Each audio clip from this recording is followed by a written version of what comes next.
Hello everyone, welcome to What If Issei was betrayed and left for dead and becomes Halo Warrior Part 1. Before we start, please go support FaZe Killer for writing that awesome fanfic. Now let's begin. This is the translated version I made. There will be some wrong he or she calling here because it's translated, so let me clear this. Issei is a male in this story. Prologue. Issei, a new soldier. Spartans, today is the day. Our scientists have found a way to escape from those Covenant bastards. The general, who was in front of at least 75 Spartan 2, would shout. I know that several of your companions have fallen over time and their deaths will not have been in vain. The general would shout again, while a voice could be heard through multiple loudspeakers. Attention all personnel. Slipspace jump ready. Process beginning. It would resonate throughout the ship as around 100 UNSC cruisers could be seen crossing this enormous slipspace breach. Soldiers, you may rest. This will take several hours. The general would say as he turned around and left. Later we can see a certain chestnut tree which retired to her room, just like her brothers. But you might be wondering, why the hell is Issei a Spartan 2? Very easy, let's go back in time. Before time. Issei would be seen waking up while his partner greeted him. Good morning, friend. Drag would say happy. Likewise Drag. Issei would speak just like his partner. But they were completely alone. In fact, it had been quite a while since he had spoken to any of his girls about him or even anyone related to the supernatural. This seemed strange to him, but without giving it any more thought, he went down to the kitchen and then headed to the academy as he usually did. Time after. Issei was about to arrive at Kuo Academy, but something particularly caught his attention. I would look to my right and notice a certain group of girls we know being with other men. After seeing this, he simply ran towards the academy to finish that day once and for all. He knew perfectly well that a certain group of supernatural beings would have a meeting in the occult club. So Issei decided to tell them everything he saw. After running through the streets of Kuo, he would reach the club, but before entering he would hear something that would leave him stunned. Are you sure about that? Issei-kun would never do anything like that. He would say, our favorite Siskin. Yes, Ani-chan, Frank would never lie. Riaz would say while hugging the one known as Frank. Yes, and we have videos. Mark, please. Frank would say, well, the one known as Mark was pouring out the inside of a box on Ria's desk. This box was filled with video cassettes in which the Hyoudou Issei mercilessly murdered entire families. After watching each and every video, there were around 70. The faction leaders would have no doubt. I never thought he would do something like that. Azazel would say that he looked disappointed, just like the other 4 leaders. Issei, seeing this, would begin to walk backward slowly to be able to leave, but Kaneko was in his way. Bam. A very loud bang would be heard as the club doors had been pierced by Issei's body, which was now lying face up on the floor. I was spying. Kaneko would say as she entered through the destroyed door, expressionlessly. So you really did all that, boy? Auden would speak, disappointment in his voice. No, that's a lie. I would never do something like that. He tried to defend himself, but it was useless. No one believed him. Poor favor. We all saw you kill those families without mercy. Frank would speak, caressing one of Ria's breasts with one of his hands, while with the other he caressed Akeno's breast. He's lying, how can you believe him? You barely know him, Issei would shout, overexcited. Catch him. Surziches would order while Ria's entire entourage except her and Akeno would launch themselves at him. So you want to play, damn it. Let's play then. Issei would say as he activated his balance breaker, starting a fight. Kaneko would launch a punch in Issei's stomach of Ella, but he would block it with his left forearm of Ella and then return a punch to her face of Ella with his other arm of Ella, sending her flying and breaking one of the walls. Zenobia and Arena would launch themselves with their swords, but Issei would grab them by the neck and throw them at the ceiling, breaking it. Surziches would also attack, but Issei would confront him with several problems, but he would do it. Both would take each other's hands and begin to forsake each other, trying to bring the other down. However, a spear of light coming from the Archangel Michael would be stuck in his brown-haired boy's shoulders, stopping him from exerting force on that arm, being knocked to the ground by Surziches. Once on the ground, the Redeed created a sphere of destruction with his left hand, while with his right, he held the brunette's neck, while the latter, with the little strength he had left, hit the demon's face, although due to fatigue, his blows they were more those of a child than a warrior. Once the attack was ready, the demon with all his strength hit Issei with the ball of destruction. You could see a brown-haired man with his helmet completely destroyed, as well as multiple wounds on his face. Damn them. He would say in a choppy voice, while trying to free himself from the Siskin's grip. I'm sorry, Hyoudou. You should have thought about this before doing what you did. The Redeed would advise somewhat sadly, while forming a second sphere to finish him off. But the Welsh dragon would not stand by and watch his companion being murdered. That won't happen, demon. Braig would speak while a dragon shot began to generate from Issei's left arm. For now Issei hit Surzich's with this arm, causing him to instinctively attack Issei's arm with his right arm, both of them colliding with the full power of both beings, forming a large layer of smoke. In which Issei would be unconscious and Braig would take advantage of this layer of smoke to create a portal under the chestnut tree, teleporting them in space-time. While with Surzich's he would come out of the smoke with multiple wounds, due to having received all the power of the red dragon. "Is it over?" she would say incredulously when she saw her brother's condition. "I think so, girl." Auden would say as he watched Azazel help Surzich's sit down. But two people would start laughing non-stop, these were Frank and Mark. They began to talk. "You know, this was too easy. Just a couple of tutorials on how to modify video and, voila, you've already fooled the faction leaders." Mark would say mockingly. "Now that the security is gone, we can have control of the globe, for starters. Why don't we leak information about the facts?" Frank would say while clapping and a magic circle that acted as a television would appear. "It seems that we have received videos that prove that all supernatural beings, sea demons, angels, gods, monsters, etc. are actually real. And here is the evidence." The announcer would speak to show multiple videos in which you can see the entire entourage of Rias, Sona, the leaders and many others. Exposing all those present to the entire world. "And now that they are no longer a mystery, we will destroy them with the help of humans." Mark would say, laughing maniacally again. "The only one who could defeat us was the security, but now that you've given up on him, nothing will stop us."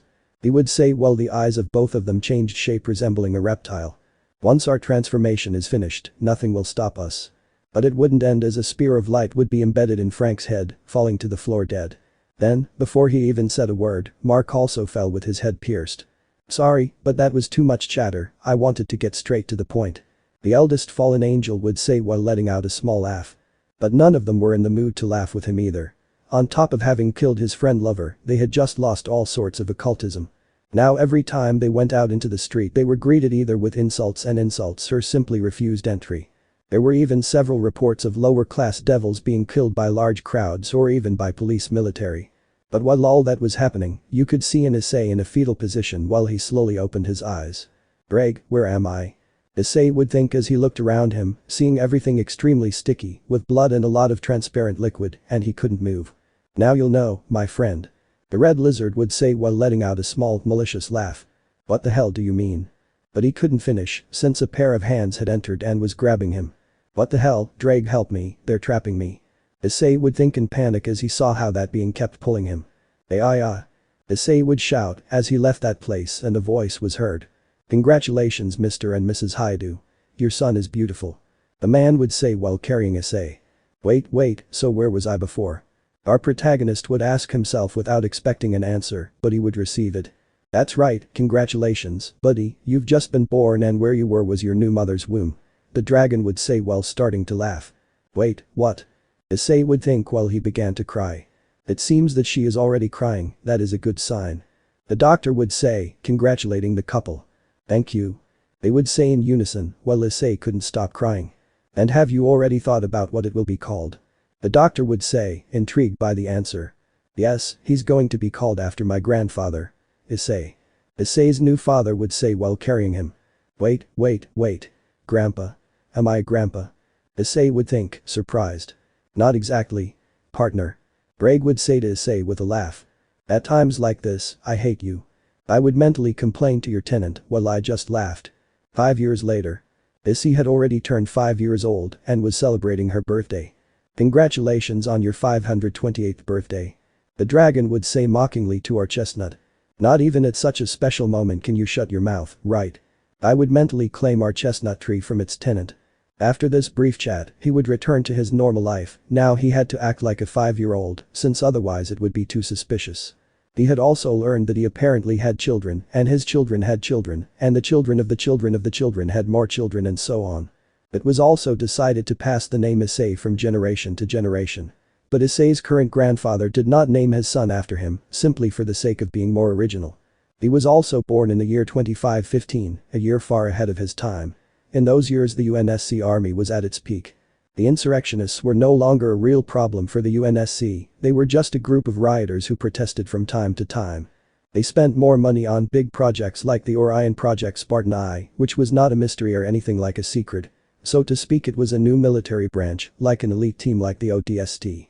Although in reality most of them died against the insurrectionists in a war that happened more or less 30 years ago. The UNSC decided to create a second wave of these soldiers, but this one was completely secret. Since the candidates were injected with all kinds of illegal drugs to increase their performance. Also a new one, which was in the recruitment phase. But back to Issei's party. A certain scientist was watching our chestnut as he played with his friends. Dr. Halsey, did you find the candidate? A man in a black suit would appear as he approached Dr. Halsey. That's right, Agent Murphy, we have candidate 164. He would answer his subordinate while he walked away with him. 1 year later. Issei was entering his new elementary school. In this he stood out quite a bit since he already knew everything that was taught to him and it was extremely easy for him. He was looking out the window while a certain lizard was talking to him. Hey Issei, how's your new life? The red lizard would tell him. Well, I am the son of my great-great-great-great-great-great-grandson, I don't understand even half of the things there are. Besides, I feel strange, as if someone were watching me. He would mentally answer his tenant, but something would catch his attention. It was a woman who was behind a tree watching Issei. But a certain event would interrupt his observation of him and with it, his conversation of him. Children, some doctors are going to come to see how you are physically and if you do not have any disease that can be detected in time and they are going to do it with multiple and fun games. The teacher would tell them while Issei's classmates shouted happily. Well Drag, I have to go. Issei would mentally warn his friend of him while he returned to his 6-year-old performance to shout excited. Indeed, they would do physical tests on the children. Issei excelled in all activities, both physical and intellectual. Furthermore, not only did he excel, but he had the physical condition of an ODST. They would also do blood tests and the doctor would discover wonderful things about him. 1. His blood was a very dark red, a very peculiar shade of blood. 2. He is a universal donor and receiver. He can donate to all types of blood just as he can receive from all types. 3. His white blood cells are much stronger, recovering from illnesses in half the time or even in less time than a normal person. 4. His blood is warm, it is hot like that of a common mammal, but it is also cold, like that of a reptile. Which means that he has the benefits of each type. He needs less food to exercise, while he does not need external factors to maintain his body temperature. He's quite a peculiar candidate. Dr. Halsey would whisper, who was reading Issei's results. Can I ask you a question, doctor? Murphy would ask, approaching the doctor, who would just make a gesture to ask. Thank you, it was about the Spartan project, why is so much money being invested if the insurrectionists are not a problem? You don't know, do you? The doctor would answer while taking out her cell phone and showing her a picture of her. A fleet of about 20 unknown ships appeared a few thousand light years away from Harvest. They mercilessly killed a merchant ship. The only thing they left behind was this recording. The doctor would tell him while taking a recorder out of one of her pockets, playing an audio where only screams, explosions and gunshots could be heard. So a group of aliens has only so worried. Murphy would ask sarcastically and mockingly, but the scientist would just sigh and answer. You didn't pay attention to the audio, did you? The doctor would say mockingly and then continue. In the recording, in addition to shots, explosions and screams, something peculiar is heard. Many strange noises are heard. By elimination and the sounds that came after these, the Oni and I came to the conclusion that they were shots. But not shots with firearms, but with weapons probably much more advanced than ours. The scientist would declare, removing her mocking smile from her subordinate to change it for one of complete concern and fear. So the Oni and the UNSC decided to bet everything on the Spartan project. With these 200 candidates. She would say again while appreciating a list with 200 names and numbered photographs. After this little chat with her subordinate, Dr. Halsey would get up from her seat and head to where the children were, drawing Issei's attention to her. What's wrong, miss? He would politely say to the doctor, who would only smile as she bent down to be at his level. Can I give you a little test? He would say, smiling and taking out a coin. If you guess correctly how the coin will fall, you can keep it.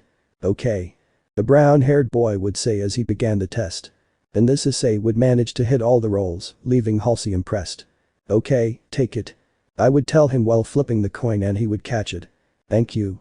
Issei would say as he happily ran and jumped away humming a song. But something different was going on in her mind. Shit was the only thing that repeated itself in his mind while a certain dragon tried to talk to him.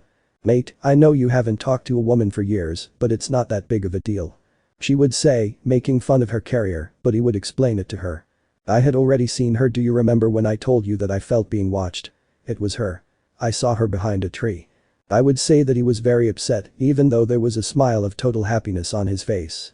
Greg, why the hell have I never been able to activate the boosted gear? Issei would think worried since her power had not appeared. It's a bit difficult, my friend. I used almost all my power in the dragon shot I gave Surziches. And the little that was left I used to teleport us to a random dimension, reaching this one. Greg would tell him worried, but the worst was yet to come. In this time, my power has not recovered in all these years.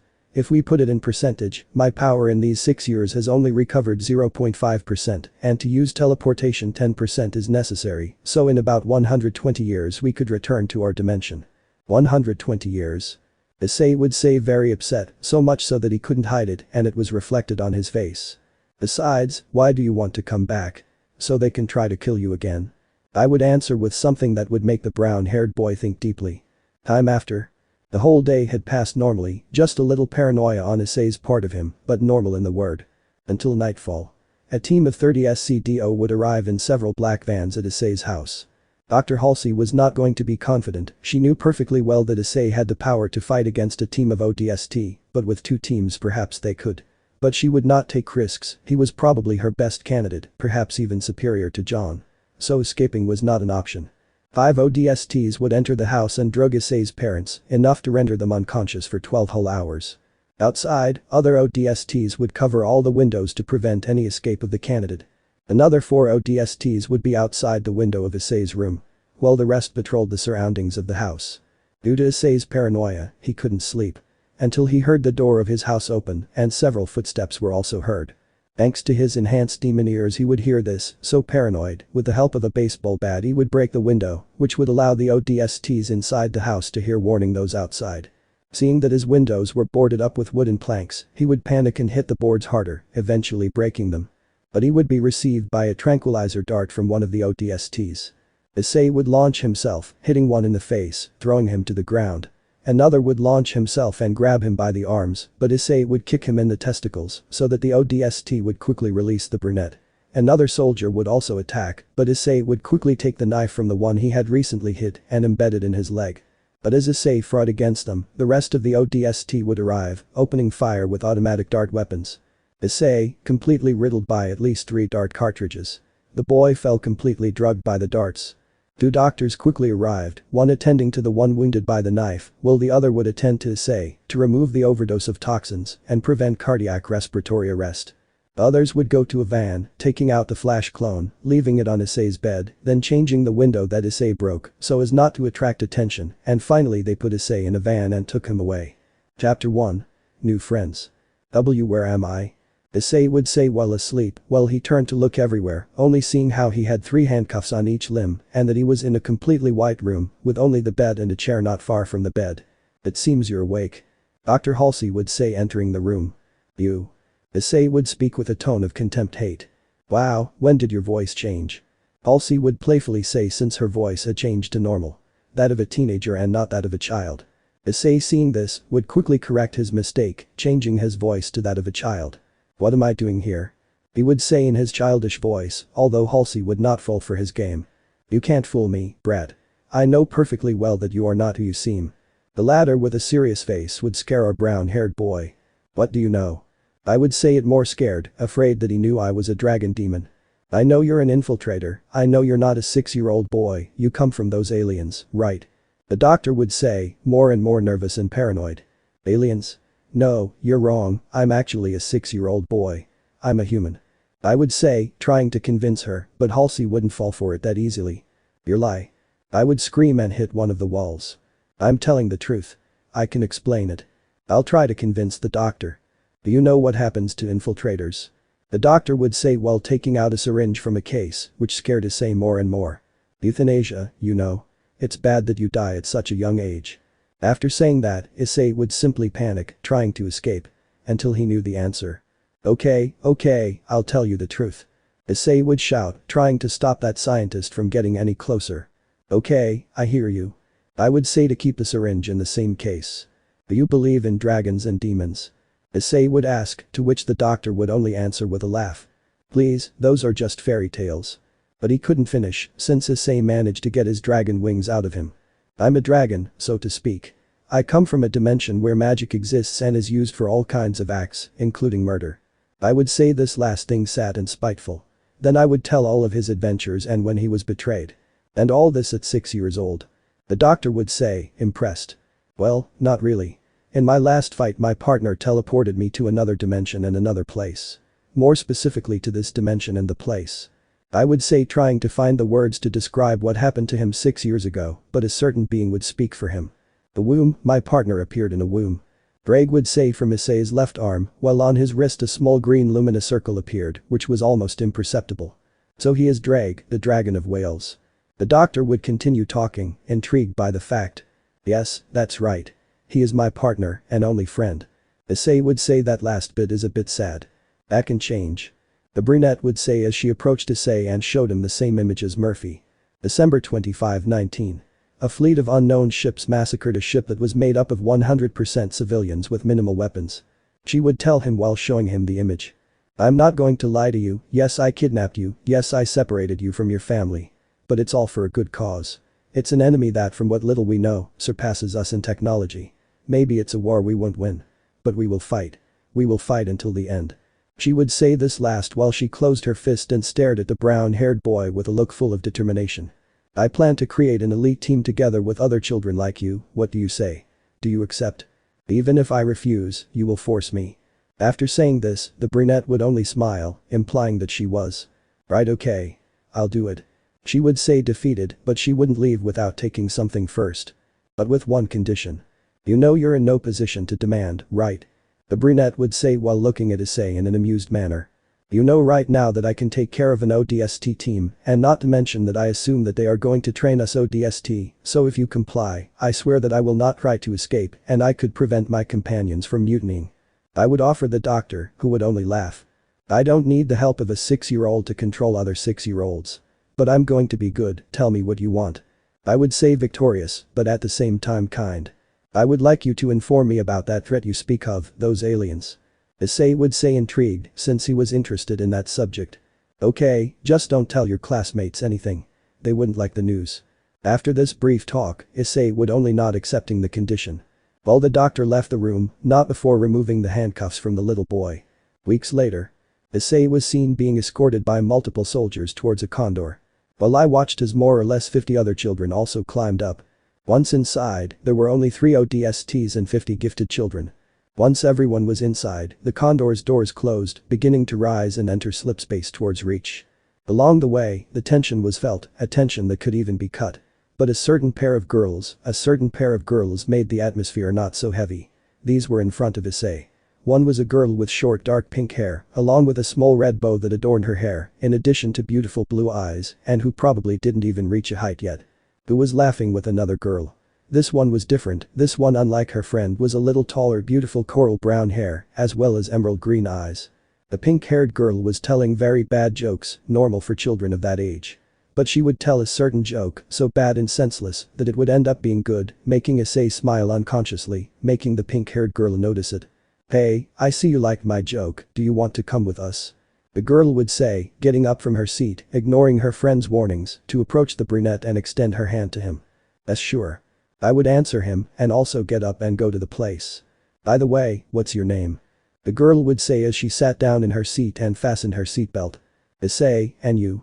He would answer almost instantly to what the girl would say. I'm Sayori, and this is Monica. I would say pointing at the brunette, who only said hello with a smile, to which Issei would also happily greet. The rest of the way was filled with bad and unfunny jokes. But you can't ask too much of a group of 6-year-olds. Little by little more children came closer. Hi, my name is Jorge, can I join you? The tall boy would say, probably bigger than Issei and his friends.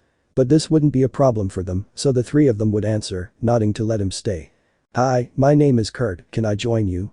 I would say another guy who would also accept. My name is John, can I stay? Another blonde boy would say, which of course they would accept. Hours would pass, where all the children were talking and joking. Especially a certain group of 4. Sayori, Monica, Issei and John. They seemed like very close friends, even though they hadn't known each other for more than 1 hour. The ODSTs just seemed to enjoy the situation as they laughed at the odd's cute attitude. Hours later. Until they would finally reach the planet Reach, after about 3 hours of travel. The children would come down in small groups, although they all welcomed each other quite well. They would be interrupted by several men and women in military clothing, explaining what happened with the civilian ship and the situation regarding the Spartan 2 project. Leaving all the infantry surprised, except for Issei, since he already knew that, and for John, who analyzed it quickly and understood his situation. Several years would pass, where the four friends would become closer. John, the natural leader of the team. Issei, the physically strongest Spartan. Monica, being one of the most intelligent Spartans, and Sayori, who is Sayori. The four of them formed a great mutual friendship, but it would not only be limited to those four, as they would also become friends with four other Spartans. Frederick, Linda, Kelly and Samuel. Being the two best Spartan teams. Time would pass until there would be one day left until the most anticipated day for some, while the most feared for others. You know what?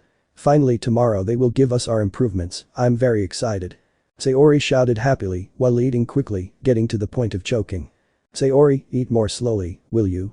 Monica would tell her in a calm tone, while she also tied and read a book at the same time. I'm a little nervous about that, who knows how it will go for us. Frederick would say, while Samuel responded to his statement. I guess it's something new. I hope everything goes well. Kelly would say a little nervously, but she continued eating. John and Issei just looked at each other, trying to know what the next day will bring for them. One day later. The augmentations had been a complete success for the 8 friends. But the same could not be said for all of them. Of the 200 candidates, 20 died, while 5 remained paraplegic for life. Now Issei was seen leaving his room after he recovered from the augmentations. When he left he would see his 2 friends very happy to see that he was okay, however they both looked quite changed. Sayori, for her part, was now much taller and therefore more attractive. To several people, except for our brunette, since her augmentations had greatly diminished her hex will attraction. Are you okay, Issei? Sayori would shout as she jumped into the brown-haired boy's arms, thinking the worst. Calm down Sayori, I'm fine. Issei would tell her, trying to calm her down. I'm glad you're okay Issei. Monica would say who she would also walk to hug Issei, although the latter did not show it, she had also been worried. Now Monica didn't have her typical loose hair, now she had a big white ribbon that fixed her hair in a very long ponytail. While this trio of friends hugged each other, certain Spartans approached them. It seems that everything went well with you two. Samuel spoke and came with his other 4 friends, John, Linda, Kelly and Fred. That's right Samuel-san. Sayori would answer with a smile from ear to ear, seeming to make fun of him to some extent. You know, those terms you use make me uncomfortable. Why do you use them? Samuel would answer, a little uncomfortable by the way Sayori said it to him. I like them a lot, why would it make you uncomfortable if they are very cute? Sayori would answer without detaching herself from Issei's body. Also, I found them in a book about Japanese culture. I found those terms in the book and I found them very cute. Also, it is very interesting that they were used more than 400 years ago, they are really old. She would add these data to her argument, causing a feeling of pain on the part of Issei, since he had indirectly been called old, and a mocking laugh from Drake, who was making fun of his partner. I don't know how people of that time use them, they make me uncomfortable. I guess they were quite strange. Samuel would add to the conversation, returning that pain to Issei and intensifying Drake's laughter. Ha ha ha ha, I guess Samuel is right. You're quite strange. Ha ha ha ha. Drake would mock, while Issei tried to maintain the same cold and emotionless face that his companions were already used to, but with Drake's mockery, this was almost impossible. Anyway, now that we have the augmentations, those aliens won't be a problem. Fred would interrupt while punching the air, making his companions laugh a little. Except for Issei, who was just thoughtful. Flashback. Oh, hello Issei. What brought you to my office? The doctor would ask him, while turning the chair and looking at the young man. I wanted to ask you about the aliens you mentioned. Issei would say calmly and politely to the person you respect the most. But the doctor's face did not emanate the same confidence. On it, a face of sadness could be seen, as well as helplessness. Here. I would tell him and then throw a phone at him. Out of curiosity, Issei would unlock the phone and then watch as he sent him straight to a video. In this video, a security camera could be seen recording a couple of civilians running and entering a building, while behind them there were 4 Marines shooting at something that the camera could not capture. Shit, there are too many. One of the Marines would shout while not ceasing his fire. You would quickly see 2 Marines moving away from the others and out of the camera's view. But several seconds later, the 2 Marines would fly out to crash into a wall not far from the other Marines. Later the camera would capture 4 reptiles with what seemed to be swords. In addition to 2 apes. Shit, shit, shit, a marine would scream with a very present terror. The camera would record how one of the apes approached him. No matter how many attempts the soldier tried to defend himself by shooting at him, it was of no use since a shield made the shots bounce off. Once the ape was in front of him, he would grab him by the head and then with superhuman strength, tear it off. So that later the last marine would also panic, trying to escape, but one of the reptiles would grab him by the leg, while the soldier only repeated, "No, no please, I have a family."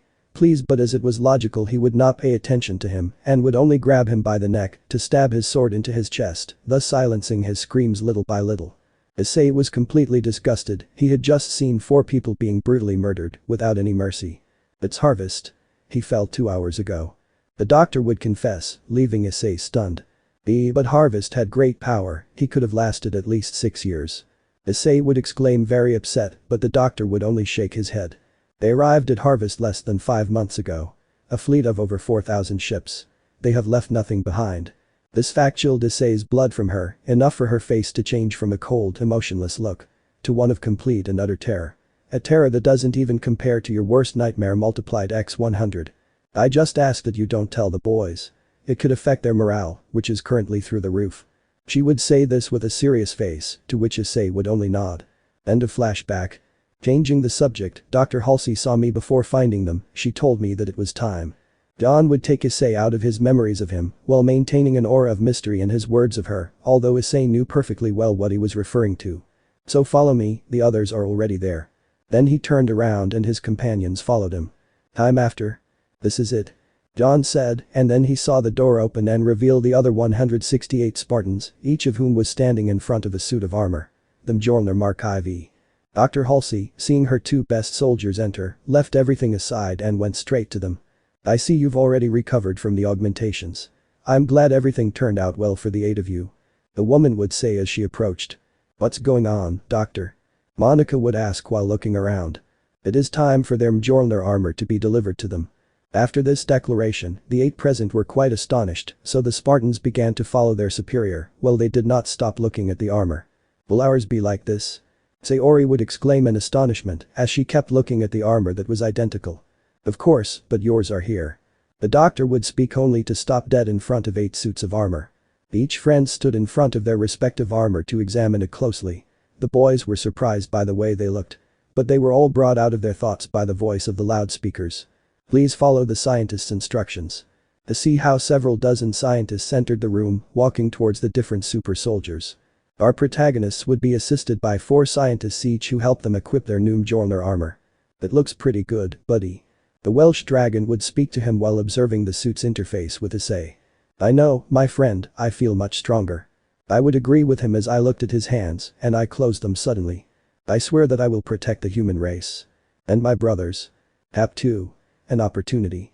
Shit. You would see a soldier in green armor. Jumping over a small wall, then taking cover behind it. While he was taking cover, he would remove a cartridge without bullets, then throw it a few meters away from him. He would put his hand in one of the compartments of his strange armor to take out another magazine and insert it into his assault rifle. Damn it, Monica, are you done yet? The same soldier would shout, and with his assault rifle already reloaded, he would come out of cover and fire the entire magazine at a large horde of enemies. This communicator is riddled with plasma burns. It's more damned burned than our warthog.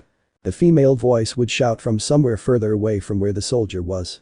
However, he was so busy dealing with a huge wave of enemies in front of him that he didn't notice that a brute with a gravity hammer was about to deliver a deadly blow that, if it hit the right spot, would kill him.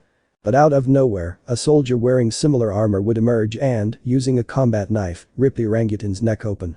Damn it, Issei, you have to be more careful. The female voice would say the same, which could be heard behind the alien's corpse, which with the help of the soldier, would finally fall to the ground, revealing the soldier's striking armor in the process. I don't know how many times I've told you to change the color of your armor. The now known Issei would claim to the soldier, who would only limit herself to taking out her DMR rifle from her metal back. But it's cute, isn't it? The girl would say as she rejoined the fight. That's not important in a damn battle, Sayori. She would scold the girl now known as Sayori, who although it couldn't be noticed because of her helmet, she had a big smile. Both soldiers would kill a huge amount of enemies. They would elegantly and flawlessly sweep away all incoming enemies, regardless of their size, strength or weapons. And so they would continue for about 10 minutes, fighting back to back, elbow to elbow against that endless wave of enemies, until they would hear a scream coming from a building in an elevated area, more or less 3 meters high, where it could be seen that at its top was a communications tower, in addition to the origin of the scream. From this area an imposing figure appeared, ready to jump into the battlefield. This one, like his other two companions, was a soldier with unusual armor, only unlike his companion's armor which was more military and professional, and his partner's which was more childish, his was elegant, highlighting his imposing figure. After peering over the construction, he would jump onto the battlefield, landing on top of a porcinghelly, receiving a weight of 1/4 of a ton on his shoulders, in addition to the cut of a sharp knife. It took me longer than expected, but that's it. Communications in this area are back to 100%. Said the soldier, pulling 2 magnum pistols from her thighs. Alright, Dragon's team, let's get out of this hell. Issei would speak, who would receive an understood from Monica and an oki from Sayori. With the help of their respective weapons, they cleared the area where their extraction would be. After an intense shootout, where both projectiles and plasma shots were exchanged, finally a pelican descended and landed, allowing the 3 super soldiers to enter. Mr. Issei. The leader of the Dragon's team would be received with a military salute. Scientist Catherine Halsey meets them at the Infinity ship in her office at 1600 hours. The soldier, who was visibly nervous, would give the report to the Spartan. Understood, we'll stop by as soon as we get there. The Spartan would answer coldly, something that he had already accustomed his team to, as well as a large part of the personnel of the ship he served, the most powerful ship of humanity. The Infinity.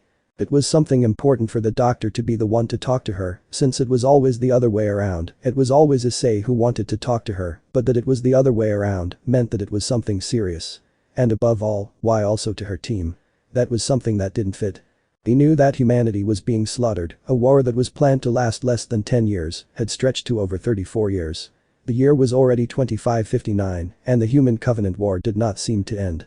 Many Spartans had given their lives for human survival, dozens of them had missed in action, more specifically 75 had been done so. A new Spartan project had been put on the table in the year 2550, the Spartan 3 project, but it was quickly discarded. The Covenant would soon find Earth and reach. They could not risk diverting funds to a project which had no future. These funds were instead diverted to the construction of the most powerful ships of humanity. The Infinity and the Eternity. 2 super freighters of unimaginable magnitudes, although they were overshadowed by the Covenant super freighters. The sacrifice of great Spartans such as Kurt 051, Jorge 052, Hearn 200, Ross 182 and many more Spartans who gave their lives for human survival. These sacrifices set back the Covenant's progress by several decades. If it weren't for them, the war would have lasted 4 years, and not exactly in favor of humanity. In this war Issei had lost many brothers, so his hatred towards the Covenant was enormous, a hatred so palpable that it had completely replaced the hatred he had in his past life. Flashback. Okay Spartans, the mission is simple. We must detonate a nuclear bomb from inside the Covenant super freighter. Divine Justice, which threatens to attack Meridian if it reaches that colony, in addition to destroying it completely, they could obtain information from other colonies, or even reach, or worse, Earth. We can't let that happen. Would order the Spartan in charge of this operation, John 117, who was in front of his other 7 siblings. Kelly, 087, Linda, 058, Samuel 034, Frederick 104, Monica 189, Sayori 170, and Issei 164. They were all without their respective helmets, revealing their faces that detonated seriousness and extreme morbidity, despite their young age of 11 years. The 8 Spartans, after reviewing the plan, would get ready, equipping their respective helmets and taking their respective weapons. The 8 of them would board the Pelican in charge of bringing them closer to the Divine Justice. On the way to it, the Pelican received great damage, so the 8 Spartans would improvise, jumping from the Pelican, which after a few seconds would be finally destroyed by the plasma torpedoes. The 8 Spartans made their way through the great ship graveyard, a cemetery of a battle in which humanity had been brutally defeated. In this great cemetery, you could see the wreckage of cruisers, as well as the wreckage of land vehicles that were being transported. And even human corpses were seen, most of them were soldiers, but several were civilians. Sayori was the most shocked by this, she hadn't really seen the power of the Covenant. This was her first mission against them, she really didn't know about their military power. Nor about their bloodlust. After a few minutes walking through that gloomy place, they would finally reach the top of the freighter. Issei's POV. After passing through that place, we reached the upper entrance of the freighter. With the help of my companions, we infiltrated with extreme caution and care. We walked through the enormous corridors of the freighter. With assault rifles in hand we searched each of the corridors and rooms of the place. Its architecture was very eccentric and extravagant, with very noticeable and bright purple colors. They definitely have bad taste. Although it honestly wasn't a good time, I turned to look at my two friends. They both looked pretty focused, although I couldn't tell for sure since their helmets hid their expressions. We walked through those practically identical corridors for almost 20 minutes, looking for the central area where we would plant the bomb. The few patrols that appeared were easily eliminated by all of us. But something got out of hand. A new patrol would arrive behind us, one that we would notice too late. They would raise the alarm. But not without a consequence, since Monica would eliminate them with a quick movement. Our plan to sneak in quietly had gone to shit. All we could do now was fight our way through the waves of enemies and detonate the bomb in the process. And so we did. 8 of the best Spartans were making our way through a ship full of enemies that until then were unknown to us. End of Issei's point of view. Those 8 super soldiers were staining the corridors with blood of different colors, like bloodthirsty horsemen of the apocalypse. They left none of their enemies behind, all of them lying at their feet. As they made their way through that cruiser, they had finally found the central area. The engine that kept the ship balanced, its weak point. The super soldiers walked very carefully in this room, as it only had 2 entrances, and the only space they could walk through was a bridge that a small vehicle could cross without problems, although if they fell, a painful death would probably await them. This room seemed empty, so without wasting any more time, Monica with the help of Kelly and Frederick would begin to program the bomb, which would give them 3 minutes to get out of that hell. But, an event would take place, one that torments the boys this day. The Singeli had entered the room, along with a large group of jackals and ungoys, all ready to finish off the humans. On one side were John, Linda and Issei covering the right flank, where more enemies were coming from. While Sayori and Samuel took care of the enemies that entered from the other side, including the Singeli that entered earlier. Thanks to a movement by Frederick, he would manage to close the 2 gates, preventing the entry of more enemies, or at least temporarily. "Look out!" Samuel would shout, pushing his friend Sayori out of the way. This action had saved the Spartan 170 from a shot from a plasma pistol, but Samuel had received the shot. In addition to this, the Singeli had grabbed him by the neck and with great ferocity was preparing to decapitate him. However, Sayori with the help of her magnum would call the alien's attention to her with multiple shots that bounced off his invisible shield her. His plan would bear fruit. The lizard would release the wounded Sam to focus his attention on Sayori, who was on the ground from Sam's push from him. While the alien walked by Sayori, Issei would take the opportunity to unload a magazine from his weapon into his back, eliminating the bastard. "Is everyone okay?" John would ask his comrades about him, to which Sam would just give a little laugh. "I think I'm a little screwed." He would tell his friends about him while Linda helped him up, seeing in passing the large wound he had on his chest. "What the hell happened?" Frederick approached him while putting his battle rifle on his back. "Damn it, Sam, you shouldn't have done that." Sayori would speak hysterically, only seeing him from under her helmet. "I'm screwed. If I leave the ship, the void will kill me." Sam would speak, telling the truth, one that everyone wanted to avoid, but a deep voice would speak. "Sam 034. I order you to stay and protect the bomb so that its detonation is successful." John would speak behind his companions. Their faces would change direction, they would stop looking at Sam, and now they were looking at John. "What the hell are you saying, John?" Sayori would scream hysterically at the order John was giving to his friend, but before Kelly could continue complaining, Samuel would speak. "Yes, sir." Samuel would accept his friend's order, then take off his helmet and see his brothers one last time. "If I went out into the void, I could die." "No, no. We won't leave anyone behind." Kelly would add, as they prepared for an argument, but Issei would stop her. "Kelly won't stay to die. She'll stay to fight." Issei would add, but Sayori wouldn't accept it so easily. "I'm not going to let you stay here." Sayori would complain and walk to her brother. Standing in front of him, she would take off her helmet. Taking it off would reveal an emotionally affected Sayori by what was happening, her cheeks full of tears and her eyes crystal clear, threatening to let more out. They say that Spartans don't cry, but please, they are 11-year-old children, it's not easy to face that. Seeing Sayori like that would amaze her friends. They had never seen her in that state, not even on the hardest training days when they didn't eat as punishment, not even on those days she had cried. She had always been there for her friends, to cheer them on with a big radiant smile. "Damn it, Sam, I'm not going to leave you here." Sayori would scream, finally exploding, but her sadness had been overshadowed by multiple knocks on the 2 doors. "They're not going to wait for us to finish our discussion." He would try to hurry his friends, but not without doing something first. "Sayori, promise me that you won't be sad again. Poor favor." Sam would approach Sayori to hug her and then give her a loving kiss on her forehead, as if she were her older brother. Apart from Ella's loving kiss, he would give her his combat knife. which was shaped like a lightning bolt, and on the handle it had Samuel's initials. "Now get out of here, quickly."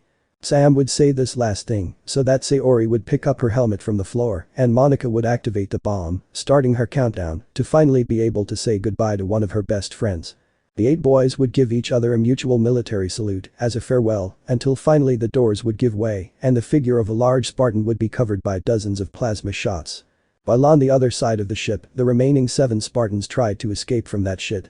Several feelings were present in each of them, each one felt and thought about different things, but something they shared was the feeling of sadness and a very big emptiness inside them. The most affected was Sayori. After all, Sam was like her older brother, they treated each other as such. They played practical jokes and fought, just like a pair of brothers would do, but their love for each other was very great. Finally the 7 managed to escape from the freighter, although behind them, their best friend had died and with it, the first Spartan had perished. End of flashback. How much longer is this hell going to last? Issei would think as he took off his helmet, then let out a big sigh. However, he had forgotten one big detail: he wasn't just in the Pelican, now all the Pelicans were used for all kinds of tasks. In one they could evacuate civilians and at the same time evacuate Spartans. And this was the case for the Dragon team. "Whoa, are you Issei 164? The boy of no more than 6 years old stood up from his place, completely ignoring his parents' warnings about him.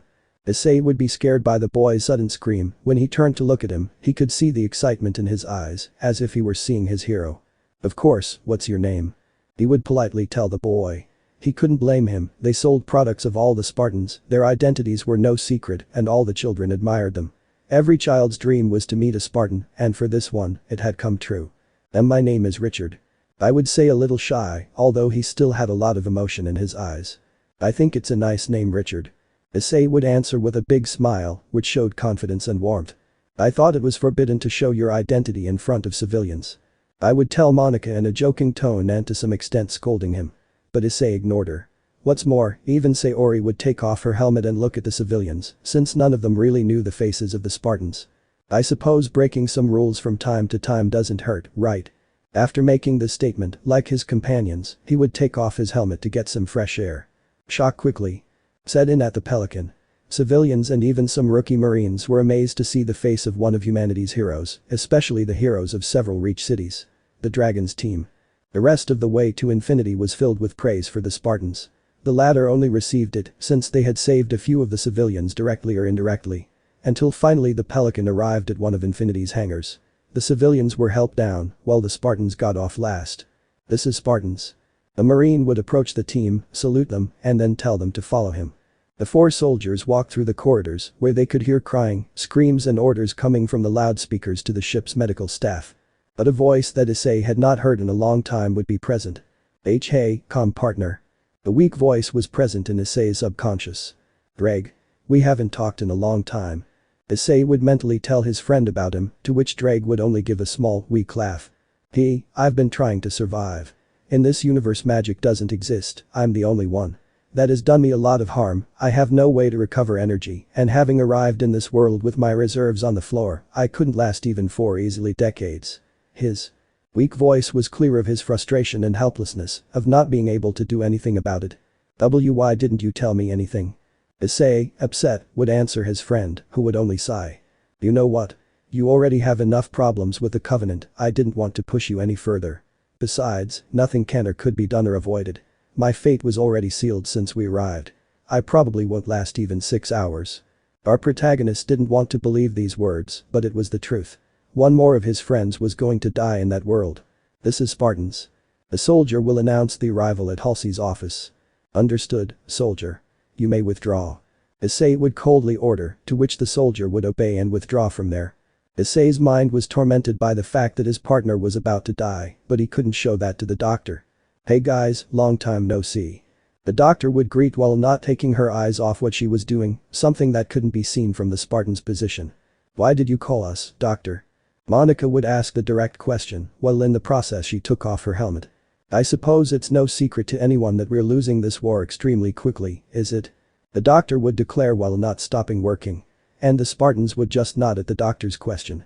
"Breach was discovered by the Covenant less than 3 days ago." 4. It doesn't matter how long ago they arrived, the only important thing you should know and why I summoned you here is. Finally the doctor would listen to her, putting aside her work and looking at her Spartans. The Covenant protocol was a failure, they found Earth 2 hours ago. This news would terrify the Spartans, since they never thought they would find Earth, the planet most protected by the UNSC, the planet of origin of humanity. Although they had not yet heard the worst. The largest Covenant fleet has arrived on Earth. A fleet of more than 6,000 ships has arrived, and they are destroying everything. I would say this helplessly, to which Monica would hit the table, which looked somewhat upset. Send us to Earth, we will be able to beat those. He couldn't finish because the doctor would abruptly get up from her seat, surprising the Spartans. I will not send any more of my Spartans. With a strong voice she calmed the room, although it was noticeable that this affected her, since small drops fell on the table. I already sent my Spartans.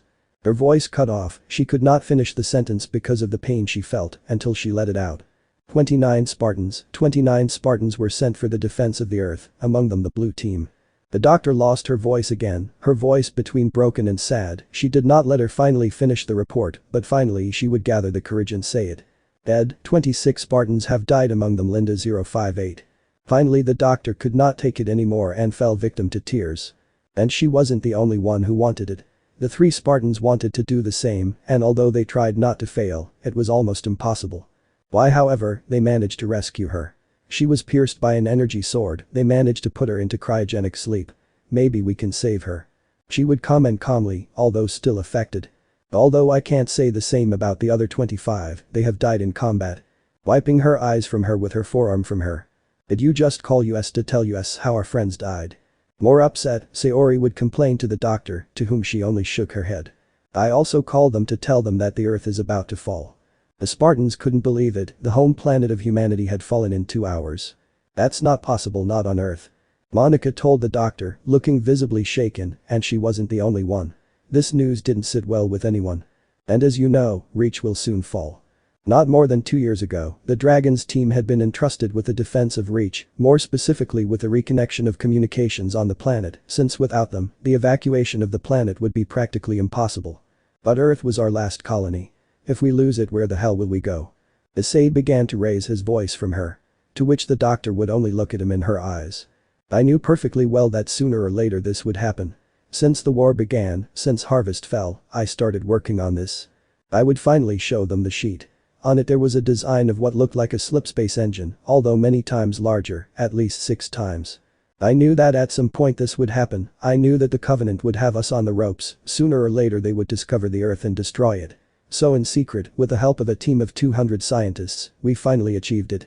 This machine achieves the power to tear the slipspace and enter the 11 dimensions below it, and theoretically, by entering any of those 11 dimensions, we will be able to find a new world to colonize and inhabit. Yo. I would proudly show them my invention, but the most important thing was still missing. But, once we manage to enter the proper dimension, we will need coordinates, since we don't have time to be searching in a new dimension for a good planet. So that's where you come in. Issei. The doctor would point at the Spartan, to which he would only put on a face of astonishment, waiting for the doctor to continue his explanation of her. You are the only one who knows about another dimension. Isn't that right, Red Dragon Emperor? The doctor's statement stunned the other 2 dragon members, who turned to look at the brown-haired boy with a strange face, Red Emperor Dragon. We know his nickname was Hell Dragon, but Red Emperor? Those and more questions echoed in the girls' heads. You know, I wanted that past to be forgotten. But I guess I owe you an explanation. The brown-haired Spartan would tell his friends about his adventures, each one of them and in great detail, although at no time did he mention their names, what's more he changed them. Wow, and then what happened? Sayori would ask incredulously and with excitement in her eyes, to which Issei would just lower his head and the doctor would let out a big sigh. They betrayed me, they traded me for someone else, I just showed them some altered videos and they fell at their feet. I had a fight, they left me badly injured, but he saved me. I would say this last sad thing, since I knew that those were the last moments of his partner. Hello humans. The Welsh dragon would say in a choppy voice, however the characteristic green circle would not appear, only the voice could be heard. Braig saved me, he teleported me to this world, although at a cost. All his magical power, without it, is slowly dying. It's a matter of hours before he dies. The girls would feel bad for their friend, but Issei wasn't done yet. Honestly, I don't want to go back to that dimension, I don't want to see those bitches again. I have felt a lot of resentment towards them. But the doctor wouldn't give up so easily. Issei, if you cooperate, I can save your friend's life. Cortana. The doctor would say, while an AI appeared on the table. Let me introduce myself, my name is Cortana, I am the AI assigned to Dr. Catherine Halsey. The AI would speak. Tell them how you were created. The doctor would order, to which Cortana would only nod. I was created with a fragment of Dr. Catherine Halsey's mind. The AI's claim would surprise the kids. Fine, you can leave. At which point the AI would just disappear. If you accept and give me the coordinates, I can turn your friend into an AI and I will personally assign him to the Dragons team. After this offer from the doctor, Issei would accept almost instantly. By the way, I need you to remove your armor, the process will be much easier without it. The doctor would order, to which the 3 Spartans would obey, then leave the doctor's office. Which would only turn around, looking at the window behind her, a window that allowed her to see the destroyed reach. Maybe they have won this battle. But not the war, we will be reborn as a phoenix from the ashes, and at that time they will know what humanity is capable. Chapter 3. Home, bitter home. 3 Spartans walked through the corridors of infinity. The tension was palpable, one they didn't want to talk about. Are you okay with what happened? Monica would tell her friend who didn't stop walking. Yes, it was a long time ago. I guess I got over it. Even though he had his helmet on, his tone of voice was full of melancholy and resentment. I can't believe the trade did all that to you. Sayori would tell Issei, who she would only agree. She really had changed the name of those bitches. He knew that if the doctor's plan went ahead, it was just a matter of time before they met again. And apart from him, he didn't want his best friends to really meet them. After a few minutes of walking, the boys would arrive to uncouple their Mjolnir armor. After the process, each one did different things. On one hand there was Monica, who arranged her hair in a large ponytail, which reached the bottom of her waist. She was helped by a large white ribbon, which put everything in its place. On the other hand there was Sayori stretching as if she were a cat. While Issei only limited himself to looking at her left hand, she then began to walk in front of his companions, implying that they follow him. The 3 of them would arrive at the entrance to Halsey's lab. They would enter without warning, to which none of them gave special importance. The 3 Spartans would sit down. The 2 girls would sit in the chairs further back, while Issei sat in one that was next to a machine. What am I supposed to do? Issei would say, for Dr. Halsey to answer him. You need to place your arm in that device. It pointed to a collar which was quite large.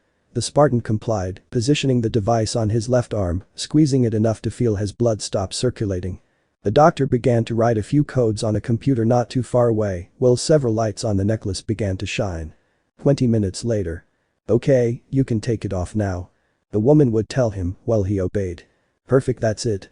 She would say excitedly, while she took out a chip with an AI inside from one of the tables. He then approached a holographic table, taking out a chip and then inserting the one he had just made.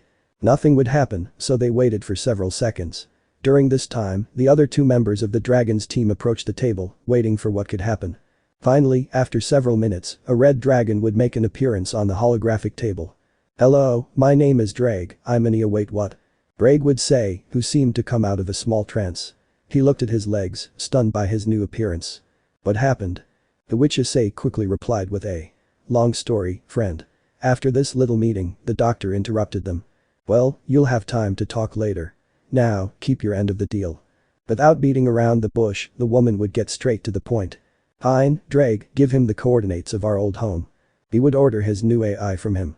He would hesitate a little, but seeing his friend's face so serious, he complied without objection. A week later. Spartans, today is the day, our scientists have found a way to escape from those Covenant bastards. Shouted a general who was in front of the remaining 75 members of the Spartan 2 project. I know that several of your companions over time have disappeared in combat, but their deaths will not be in vain. I would scream at the top of my lungs again, while the voice of an AI resonated through the infinity speakers. All cruisers, prepare for jump. Cortana would notify all cruisers, as well as their crews. Soldiers, you may rest. This will take several hours. The general would indicate to them as he left the room, so that the Spartans could break ranks as well.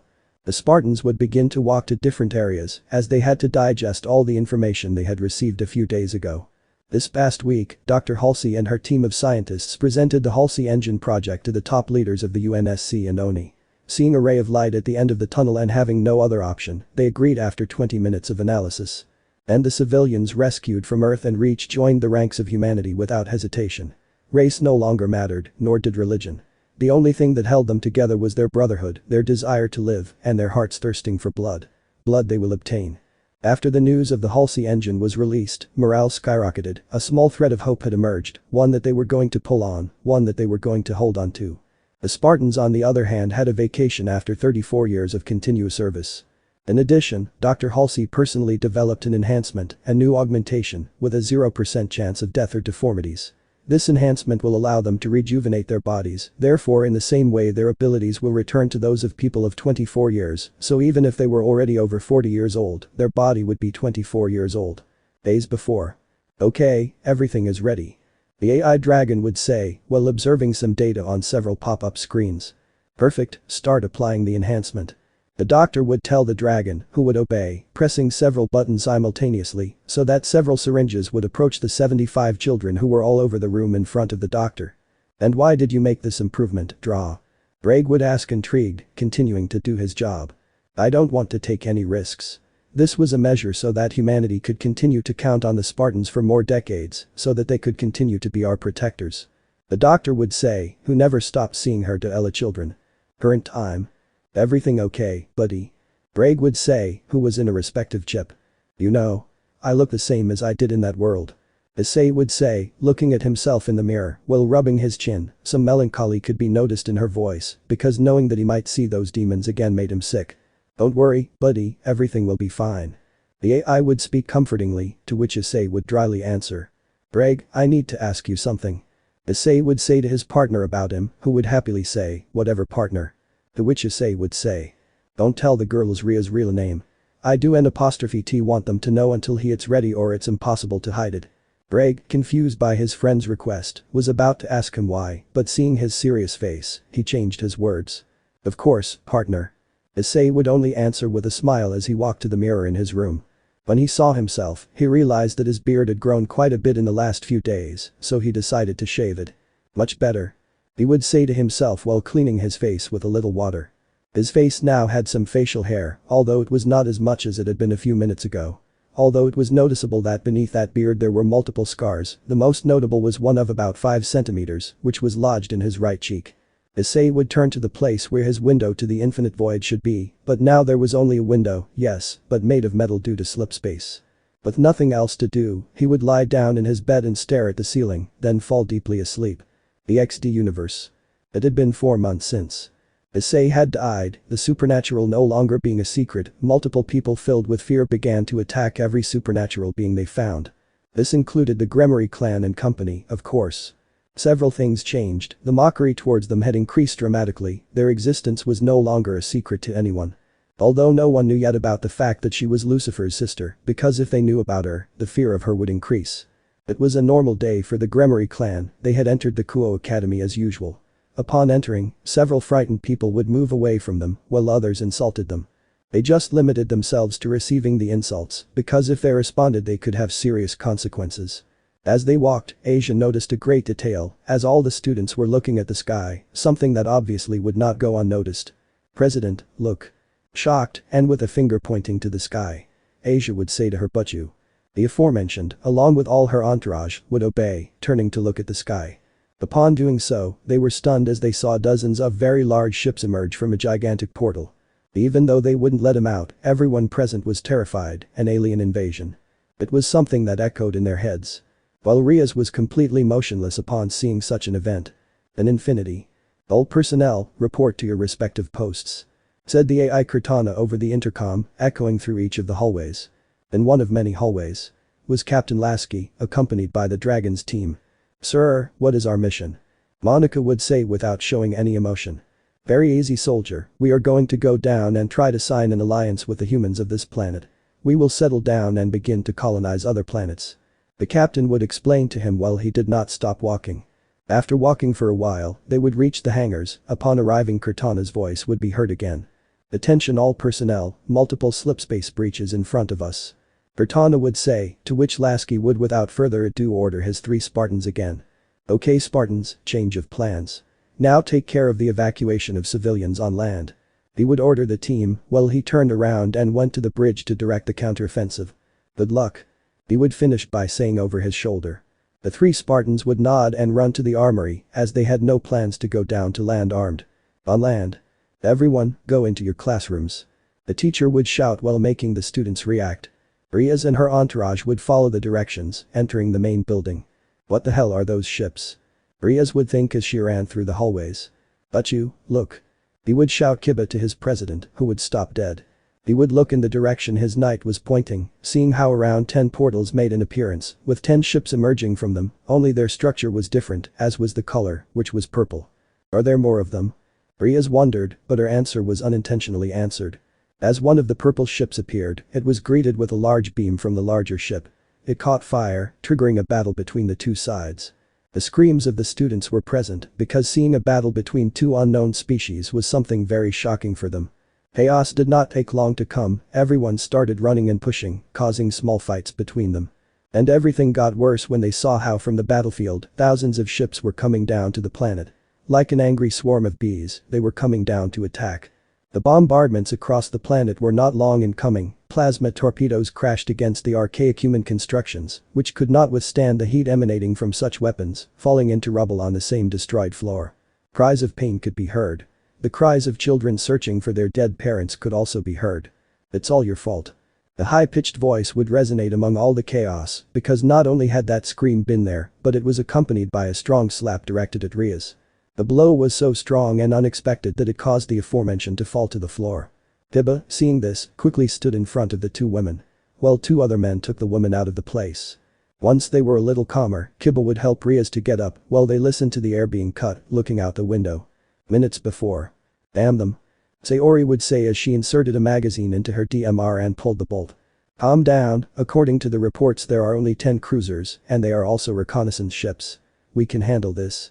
Monica would try to cheer up her partner, while passing a charger to Issei, who would waste no time putting it away in her weapon. Okay, let's end this war. Issei would say as he took his helmet and put it on, so would Monica, followed by Sayori. The Dragons team was already in the hangar, waiting for the Pelican to be ready. And what city are we going to?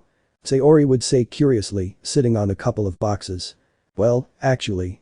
Monica was about to answer her question when Halsey stepped forward.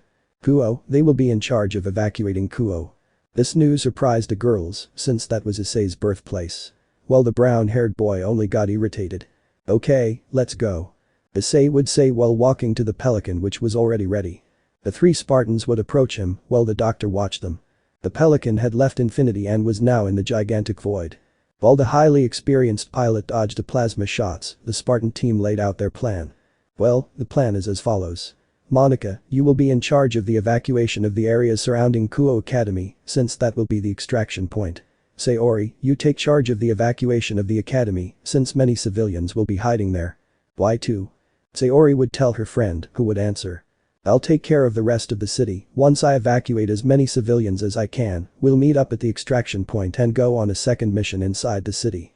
But the most important thing is to get the civilians in the adjacent areas to safety, because once the Covenant sees the large crowd of civilians, they'll attack them. The girls seemed not to be convinced of the plan, they sensed that this plan had other intentions, but they were not entirely sure. And of course he had them, this was a plan made by Issei to avoid contact with Riaz, he wanted to avoid it at all costs. Attention Spartans, decreasing altitude. The pilot would say, to which the Spartans would get ready upon hearing. Okay Spartans, let's kill some bastards.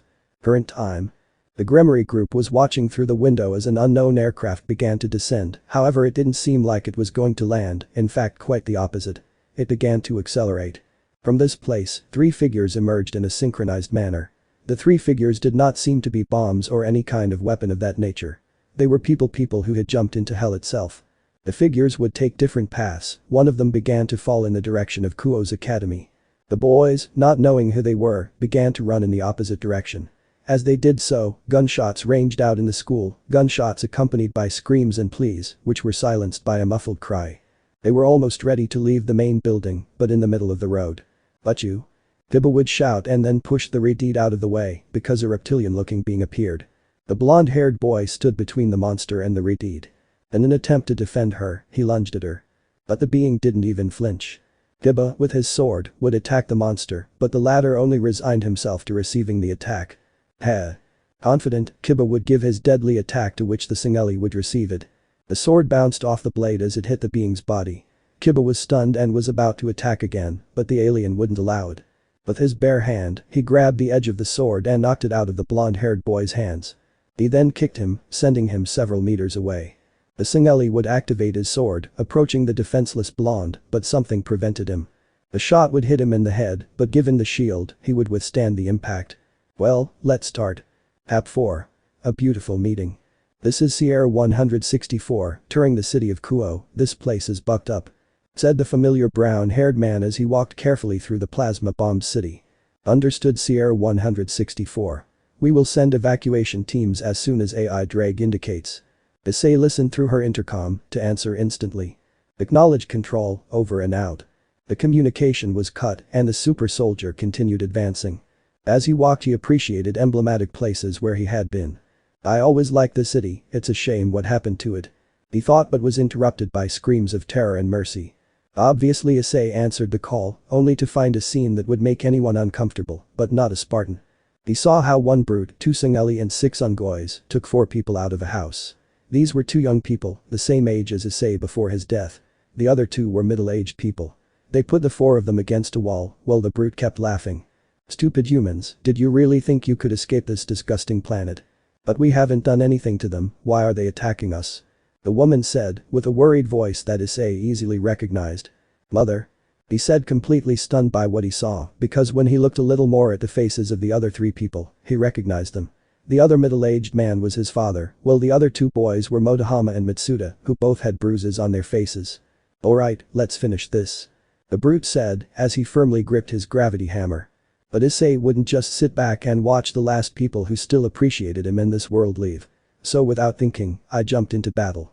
First, with the help of his assault rifle, he decided on a couple of grunts with accurate shots to the head while he began to run towards the group. As I advanced, I elegantly dodged the shots as if it were a game and then returned the shots to the small grunts. Finish the demon, we can't let it get in our way, I order, so that one of the elites will activate his energy sword and jump into combat. Issei didn't stop running, even though there was an armed alien in front of him.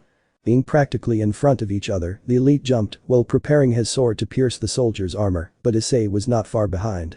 The alien, propelled by gravity, tried to fall on top of the Spartan, but the latter dodged the attack, and once the Singeli touched the ground again, receiving it by shooting practically at point-blank range what was left of his weapon's magazine. The alien energy shield vanished, while the projectiles embedded themselves in his armor and his body, killing the bipedal reptile. Issei, seeing that his weapon had no ammunition, threw it to the side while he unholstered his magnum and his tactical knife. Placing his left hand of him, the one that had the knife under his right hand of him, the one that had his magnum of him, thus functioning as a support for the firearm. He continued his run, firing with accurate shots. He had not missed a single bullet. Only the Giralhini and the Singeli remained. The Spartan, fearless, continued his race while increasing his speed. The Singeli, who seemed to be of higher rank than the other of his kind, also prepared himself, activating his sword and running towards the brown-haired man. Both were about to hit. But Issei, trying to do the same, moved to his left, trying to dodge the Singeli, who continued on his way. He made his move, moving to the left, but the Singeli read his movement. With the help of his sword, he made a horizontal cut to cut the super soldier's belly. But Issei, with his enhanced reflexes, reacted quickly, sliding and thus passing the weapon through his nose. Once the alien weapon passed by, Issei stabbed his knife behind the elite's knee, causing it to face down. Before the alien could do anything, Issei shoved his magnum into his jaw, firing and killing it. Only the brute remained, who menacingly placed himself 5 meters in front of him. Nothing bad, human, but you won't be able to defeat me. The brute launched himself at the Spartan, but the latter took the energy sword of his fallen enemy to face the gorilla. This one gave a great blow to the ground, creating a small shockwave, something that Issei already expected. However, something that his enemy did not predict was his attack. Issei launched himself from the side, stabbing his sword into the gorilla's side, causing it to roar, returning the attack with a blow, which sent the Spartan back. It doesn't fit badly at all, Issei thought as he stood up. But it was a bit slow, as the Giralhini was already going for him. Without wasting any more time, Issei grabbed the energy sword that hadn't fallen that far away. The second round began, with both fighters running in the same direction. Issei, being faster, cutting more ground than his opponent, and thanks to this, gave the brute less time to think about his attack. The brute, on instinct, tried to hit Issei in the head, something he already expected. Without much effort, he held the hammer handle with his free hand, preventing the brute from hitting him. While with his other hand he stabbed his sword into the enemy's stomach, then moved the sword up and down as much as he could, further damaging his internal organs, triggering a slow and painful death for the brute. The brute, now without strength, fell at the feet of the super soldier while he still held his enemy's old weapon. Are you okay? Issei said in a serious voice, trying to hide his happiness from him at seeing them again. Why yes, thank you. Que lasu number? Issei's father said, approaching the soldier. That's classified information, but you can know me as 164. He finished as he walked to where he had thrown his weapon, picking it up and replacing the cartridge with one with ammunition. The four people were amazed by the soldier's skill, and they would be even more amazed if they knew his identity. Move. The evacuation point is not far from here. And so the five of them left for Kuo Academy. An academy? Well, let's get started. A female voice made itself known, as did her extravagant armor. The bipedal alien changed his target since a Spartan would give him more glory. Sayori, now that she had caught her opponent's attention, equipped her combat knife to her DMR, using it as if it were a bayonet. Now with his gun ready, he aimed again, then fired. The elite did not stay behind. With the help of his sword and plasma rifle, he ran towards the soldier. They both shot at each other, while the distance between them shortened. Finally the Singali was about to hit him with his sword, but Sayori did not allow it. With the help of his bayonet, he blocked the enemy attack and then kicked it away. Now that the Singali had moved away, Sayori charged at her enemy, stabbing her bayonet into her enemy's belly, then unloading all the bullets from her weapon, each and every one of them hitting her target, creating monumental damage. And so, if that were not enough, with the help of her right hand, she took out her magnum, finishing him off with a shot to the head. Once the alien stopped moving, Sayori removed her enemy's body from her, then also uncoupled her knife from the DMR. In the process, she also reloaded the weapon. Once she was ready, she approached a group of students, who seemed a little confused. Okay, the evacuation point is in the courtyard of this school. Follow me. Pioneers. Akeno said incredulously, watching the whole situation from behind the soldier. The latter turned around, causing metallic noises to be heard. I'm Sierra 170. Although you can call me 170. Follow me, quickly. The soldier said, so that the students would obey. The walk to the nearest exit was silent. The only sounds were the heavy footsteps of the Spartan, as well as the simple footsteps of the students. Is she what I saw? She wondered, laughter. Although she was quickly taken out of her thoughts. Over here. Sayori said as she walked through a crossroads of two hallways. Something that would have seemed normal to them if it weren't for the fact that a cry for help was heard behind them. Help. It was heard faintly and sharply, but due to the silence at that moment, they quickly heard it. He was one of the girl's friends who had previously beaten Rias. Due to the explosion of a plasma torpedo, part of the building had failed, leaving the boy trapped under the rubble. But that was not the only problem. Several rods had pierced different parts of his body. Chest, left leg, lower chest, right shoulder. Sayori turned to look at him and approached, kneeling on the floor, and then stared at him. Well? Irina said a little impatiently, because the boy was bleeding. There's nothing we can do.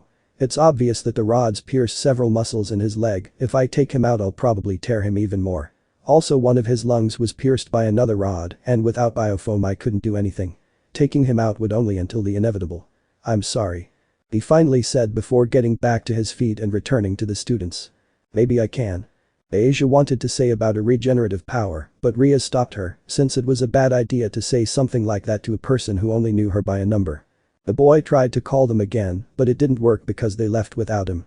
The atmosphere had become much heavier because what they had just seen and the coldness with which I treated them made them somewhat uncomfortable. As they walked, they saw several parts of their school on fire and the power had gone out. But since it was early, it wasn't too difficult for him to see everything.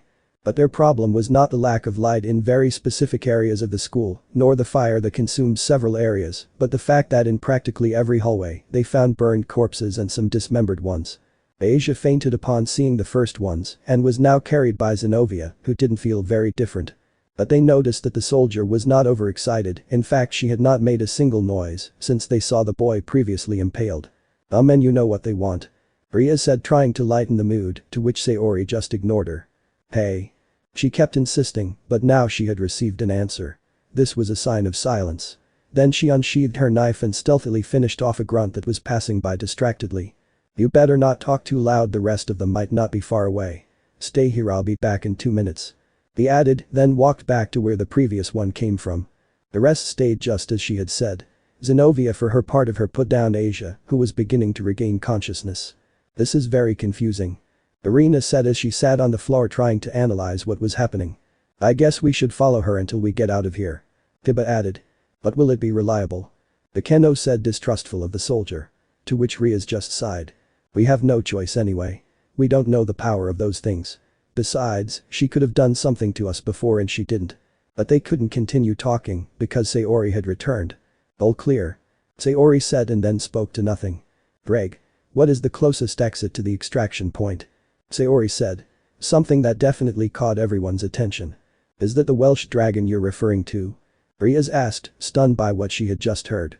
That's classified information. He answered bluntly as he continued walking. The exit is not far from here. Follow me. He stopped for a second, then continued walking. How does she know about Dreg? Iridid wondered as more questions came in. Is she the new carrier? But their questions would not be answered quickly. For they had reached a door. Sayori signaled them to stop, then abruptly left and stood there pointing at something or someone. Minutes before. This is Sierra 188. I've already landed. Monica said as she unholstered her battle rifle and pointed it to her sides. Okay Monica, the extraction point is not far from your position, meet up with Sayori and request evacuation with Dreg. Over and out. Issei was heard, who cut off the communication. Monica walked through the desolate streets, watching as the Covenant aircraft had done their thing. Not even in other dimensions do they stop bothering. She told herself as a feeling of disgust came over her. Monica's POV. Okay. This isn't a different mission than the others. Evacuating civilians shit, how many times have we done this? I thought about it while aiming at my flanks, then crossing a street and I saw them. Stop right there. I shouted, making my authority clear, but without being scary. The boys stopped. There were 8 of them, and they looked a bit strange, as they seemed to be students. Pioneers. A slightly frightened black-haired girl said. She was rather small and had a pair of dark pink glasses. Quickly 2 of her companions, more specifically a blonde boy and another black-haired girl, but noticeably more buxom, stood in front of the younger black-haired girl. The blonde boy made a strange object appear on her forearms and lower legs. And the other girl also stepped forward. While also preparing to fight. I wasn't intimidated either. I aimed my battle rifle at them as I said. Identify yourselves. But before they could even respond, several drones arrived with plasma pistols and stingers. Shit. I said as I started shooting at the drones and running towards the teens. I put them behind me and told them. Listen carefully, this planet is doomed. The evacuation point is not far from here, we have to get there, and a pelican will get you out of here. I told them while the 8 of them looked at me quite scared. Run. I shouted at them again while pointing at the Kuo Academy. They complied and ran towards the buildings while I stayed behind shooting at the aliens that approached. The boys started running while I followed them. Little by little more Yanmia joined the persecution. We finally reached the academy. While they ran, I tried to repel them, but the multiple plasma shots had weakened my energy shield, so I decided to take cover a bit. I hid behind a tree while I drew the attention of the damn insects. I knew that if they switched their target to the boys, a single shot would be their downfall. I shot at the insects again as they turned their attention to me. After an intense shootout, he had finally finished off all of them. I turned to the boys, who were standing behind some trash cans, looking rather scared. All clear, the extraction point is not far from here. I said bluntly as I began to walk to that area. What's your name? The white-haired girl asked me, whom I only saw over my shoulder. That's classified information. But you can know me like 188. I said, well, the UNSC told us not to say our names. They wanted them to know about our exploits, to know our names for our accomplishments. Without giving the question any further importance, I began to walk to the evacuation point. I turned a corner as I walked into the area, but out of nowhere a door swung open, which I obviously aimed at. End of Monica's POV. The 2 women pointed at each other for several seconds. Anyone who saw them would think they were enemies. What the hell? Tsubaki exclaimed as she saw both super soldiers pointing at each other. Wait a second. Riaz left because she recognized the voice of her best friend's queen. Upon leaving, Riaz saw Tsubaki and Sona, as well as her entire clan. Oh, it sounds. Iridid said relieved. Do you know them? Sayori asked without turning around, to which she answered. To the 8 students yes, but not to the one in the armor. She said, surprised. Well, it's obvious that you don't recognize the one in the armor. Sayori said, lowering her weapon. I'm glad to see you. 188. Same here, 170. Monica said as she magnetized her battle rifle on her back. The 15 were surprised by how they were received and by the knowledge that they knew each other. Although it was already obvious, since both had very similar armor, except for small details, both functional and simply aesthetic. In addition, both had the symbol of their team on their right shoulders. Which was a dragon in profile spitting fire. Let's ask for the evacuation. Sayori said, to which Monica refuted. Wouldn't it be better to wait for him? He said, but her answer was met by loud footsteps. Both turned around and saw an imposing green figure. He was accompanied by 10 civilians, his parents, Masuda and Motohama, and another 6 civilians, one of whom was a 6-year-old girl. ICE 164. Sayori said, almost escaping from telling him her name. State. He said coldly, something they were already used to. I only found this group, I couldn't explore my area thoroughly because a group of drones surrounded us. Monica gave her report. We searched the entire academy, we only found corpses in them. He said seriously, referring to the Gremory clan. Excuse me? They weren't just corpses. You left a student to die. She said upset, the things she saw definitely affected her. Please girl, once you've been in service for more than 30 years you get used to it. Monica responded indifferently, to which she received a look from Issei. The others couldn't know what this look meant, only her team knew. And this was a scolding, to call it somehow. Although obviously the reaction of the civilians was complete terror. 30 years? But they just arrived, right? These and more questions were running through their heads, but a certain woman was brought out of her thoughts when she saw a certain teenager. Whatever, give me the AI, I'll ask for the evacuation. The brown-haired boy ordered, causing Sayori to take Drake out of her helmet, thus handing him over to her friend and her leader. Issei was about to leave, but a sound stopped him. What the buck are you doing here? It was heard after the sound of a slap. It was Issei's mother, who after having hit the redeed, began to complain about what happened. I'm sorry, I didn't mean for that to happen to Issei. Ria said very sadly, unable to even look at Mrs. Hyoudu's face. The latter was about to hit her again, but Mitsuda, Motohama and Issei's father stopped her. The lady began to cry because seeing her son's murderers had made her feel bad. Issei, seeing such a scene, did nothing and only advanced towards the main courtyard where a Covenant communication antenna lay. While walking, Drake spoke to his friend. Are you okay, buddy? He said, to which Issei replied with a yes. I never expected to see them again. He said as he took off his helmet and pulled out his friend's chip from the aforementioned one. The latter introduced it into the antenna so that Drake could request the evacuation. While waiting for that, Irina had followed the soldier because she thought she recognized his voice. When she arrived, she only saw his back, but his hair looked familiar. Enemy situation, friend. I asked Drake, who answered. They are retreating. Issei thought about this for a bit, why would the Covenant retreat for no reason? That's when his head clicked. Oh shit. Radiation levels, fast. 0.0054, Sievert. The AI said.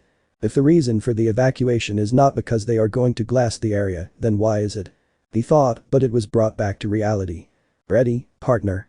Bragg said, as Issei took it out and put it back into his helmet. Irina, seeing that, quickly left with the rest and stayed there. The transportation has already been requested, let's wait a bit. Issei confirmed, while his team approved of him. 3 minutes later. A few minutes had passed, the Spartans had been alert, while the civilians were sitting. Sayori was in front of Issei, while the latter only saw her out of the corner of his eye. But he saw her enough to notice that behind her, a lesser brute, armed with a gravity hammer, strangely familiar to him, was arriving. Sayori. Issei shouted, drawing everyone's attention, who turned around instantly. The green Spartan pushed his friend with great force, putting himself in the path of the weapon. The hammer missed its initial target, but did hit its new target. The hammer hit the Spartan's helmet brutally as he fell to the ground. Everything had gone into slow motion for Monica. As her friend's near-death body fell to the ground, she fired her entire magazine into the brute's skull, who instantly died as well. Both Issei and the brute had fallen to the floor at the same time that Sayori analyzed everything. Issei. Monica shouted as she threw her weapon aside and began to run in her direction. As she ran, she also threw her helmet, revealing her beautiful face. Upon arrival, she slid over to Issei, who rested the green Spartan's head on her lap. Both from the screams and the shots, the civilians had risen, approaching the 3 Spartans. Ria's was the quickest, as she had heard the name of her love perfectly. Upon arriving, she saw Monica wearing a brown-haired helmet on her head, to which the aforementioned took it off, revealing the face of the former Op-Eye dragon. Please Issei, not you. Monica said through tears, while some of them fell on her brunette's face. Sayori, who had once again stood up and was now missing her helmet, watched everything, while she began to cry silently. Issei.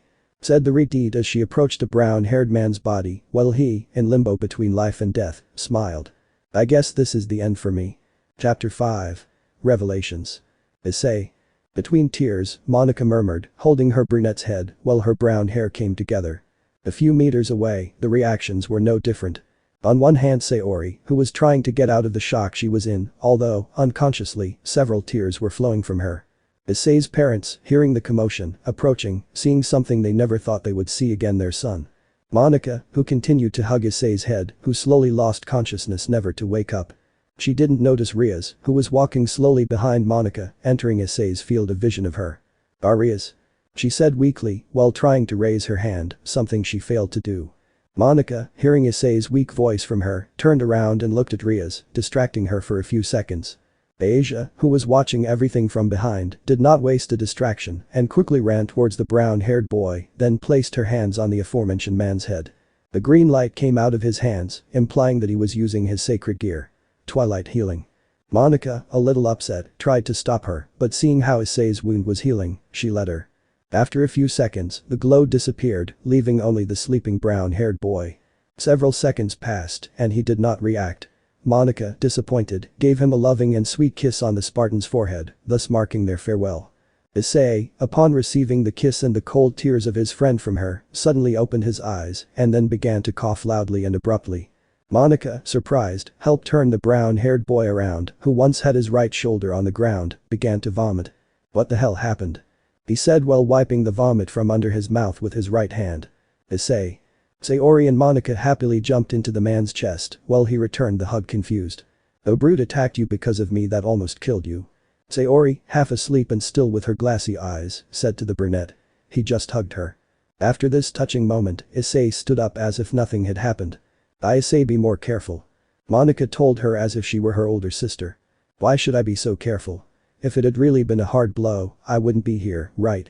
he said happily, but then he saw a certain blonde-haired girl standing next to Monica. "Shit." Issei thought, then touched her face, realizing that something was missing. He began to look everywhere in search of his helmet, finding it, although with the front of it dented and the glass broken. "Damn."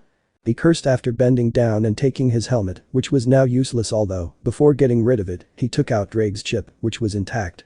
"Sierra 188. Sierra 170. He said seriously as he stood up. The aforementioned ones put themselves in a military position, somewhat confused by the sudden change of the chestnut. "The Pelican shouldn't take long to arrive, I estimate that it will arrive in 2 minutes. Issei said, to which the two paid attention. "For now, continue to watch, we must prevent this from happening again."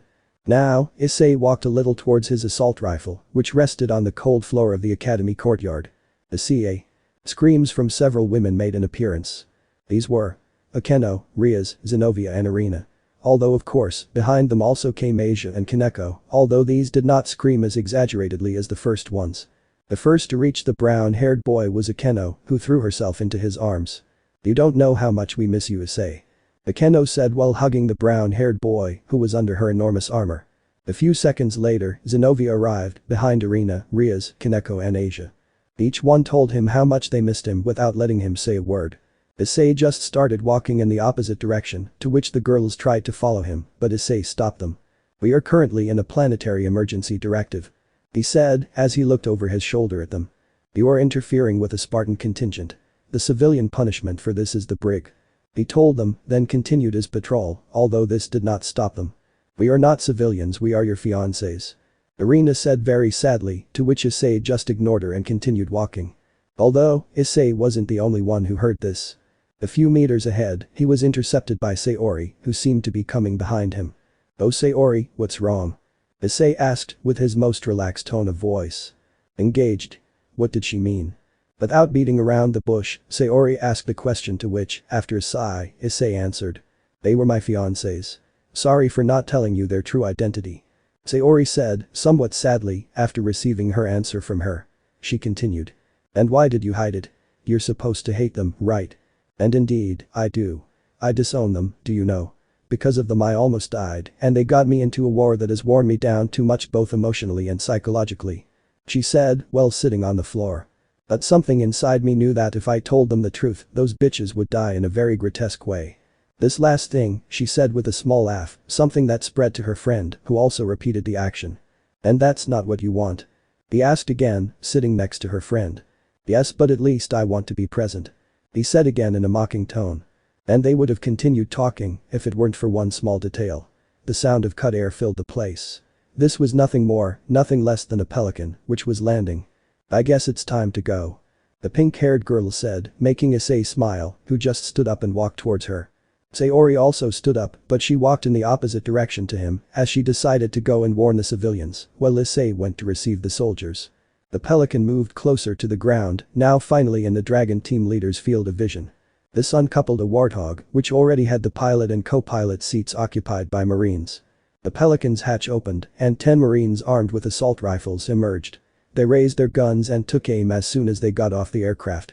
Although one of them barely got off, he climbed onto the vehicle's turret and sped off in a direction Issei didn't know. "Oh, Mr. Issei." The soldier, who seemed to be of higher rank, saluted him in a military manner. "Rest, soldier." Issei replied. "And your helmet, sir?" The soldier asked. "He was injured in combat with a brute," he said, and then asked his question about her. "Why so much confidence and hurry?" The situation in this city has stabilized, as this city does not seem to be a great strategic point for the Covenant, so the High Command decided to place an advance base here to facilitate the expulsion of the enemy in this area, Japan. The soldier said, to which Issei understood. "Okay. And I guess to do that you have to kill the remnants, right?" The soldier just agreed at the question. "Good.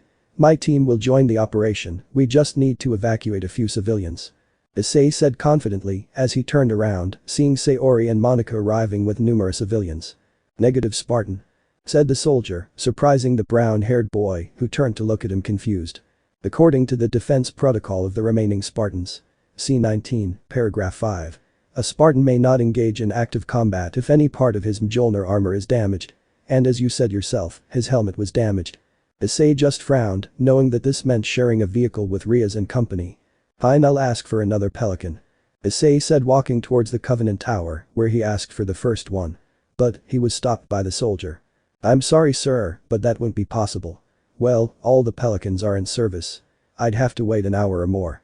Plus, I probably wouldn't even make it." "And your reinforcements? Aren't more Pelicans coming to help you?" the Spartan said, trying to find a way to avoid going with them, although unfortunately, he couldn't avoid it. "Negative, according to AI Helena's calculations, from the fire of the Hell Halcyon-class cruiser. The remnants of the Covenant do not exceed 30 units. So our squadron is more than enough for the job," he said confidently, putting Issei on the ropes. "Okay, you win," Issei said as he gestured to his friends, and the soldier put on a big smile. "Okay. Elderly people, women and children will take the seats, which, although there are not many, will fit without problems." Issei told it to his companions and the civilians, who listened attentively, although those who listened to him most were his acquaintances, since they still did not believe what they saw. "Okay, get in," he said, the civilians obeying. "They barely brought up half of it and it's almost full already," Monica said, amazed. Said Mrs. Hyoudou, who before getting on the Pelican, hugged her son. "I missed you too, mother," said the brown-haired boy as he smelled the scent of his real mother again. The CA. Bitsuda and Motohama joined the hug. "Idiot, I never thought that seeing you would make me so happy," Bitsuda told him, while Motohama adjusted his glasses, although his expression made it clear that he felt the same. "Calm down, for now get on the Pelican, you are the last ones," Issei said, for them to get on and finally the 3 Spartans. The Pelican was too full. It looked like a can of prickly pear. Although, the Pelican took off without problems. The trip itself was already uncomfortable because the simple fact of not having your personal space was suffocating. However, this was not Issei's biggest problem, as the Gremory clan had managed to stand just a few centimeters away from the brown-haired boy. My luck couldn't be worse, the Spartan thought, although something pulled him out of it. A small turbulence had appeared, shaking the cabin in which everyone was traveling. The turbulence had not been very loud or sudden, nor was it a problem for the normal people on the aircraft. In fact, most of them did not even flinch. But this opportunity would not be wasted by Issei's exes. The first to act was Akeno, who fell and collided with Issei due to the strong turbulence. This action was copied one by the rest until each one was closer to the Spartan. There was so little space that it was impossible for Issei to move. All that was missing was for Riaz to hug him. But, unlike the rest, he moved aside as best he could, letting the Reed fall to the cold floor of the Pelican. This one could not even complain, because a very strong turbulence attacked the Pelican, since they were now leaving the atmosphere. Several kilometers away. In the vast space, there was a DDS-class freighter called Ascendant Justice, which was the flagship of its fleet. The particular Justice, although, well, in reality it was only part of the true and immense fleet. This imposing ship rested expectantly, watching as little by little as her comrades' ships were falling. An elite entered the freighter's bridge, where Supreme Commander Thel Vadam rested, thinking of a strategy to come back in the battle. "Sir," The elite knelt before Thel, who turned to look at him and said. Speaking, soldier. Sir, the B-15 Sarah fighter squadron is down. That was our last fighter squadron. He said, probably expecting a violent reaction from the commander, but instead, he only received a sigh of disappointment. We underestimated these humans, they are not as incompetent as I imagined. The Singeli said, still thinking. Let's retreat, this battle is lost. But sir. The elite protested, but Thel ordered again.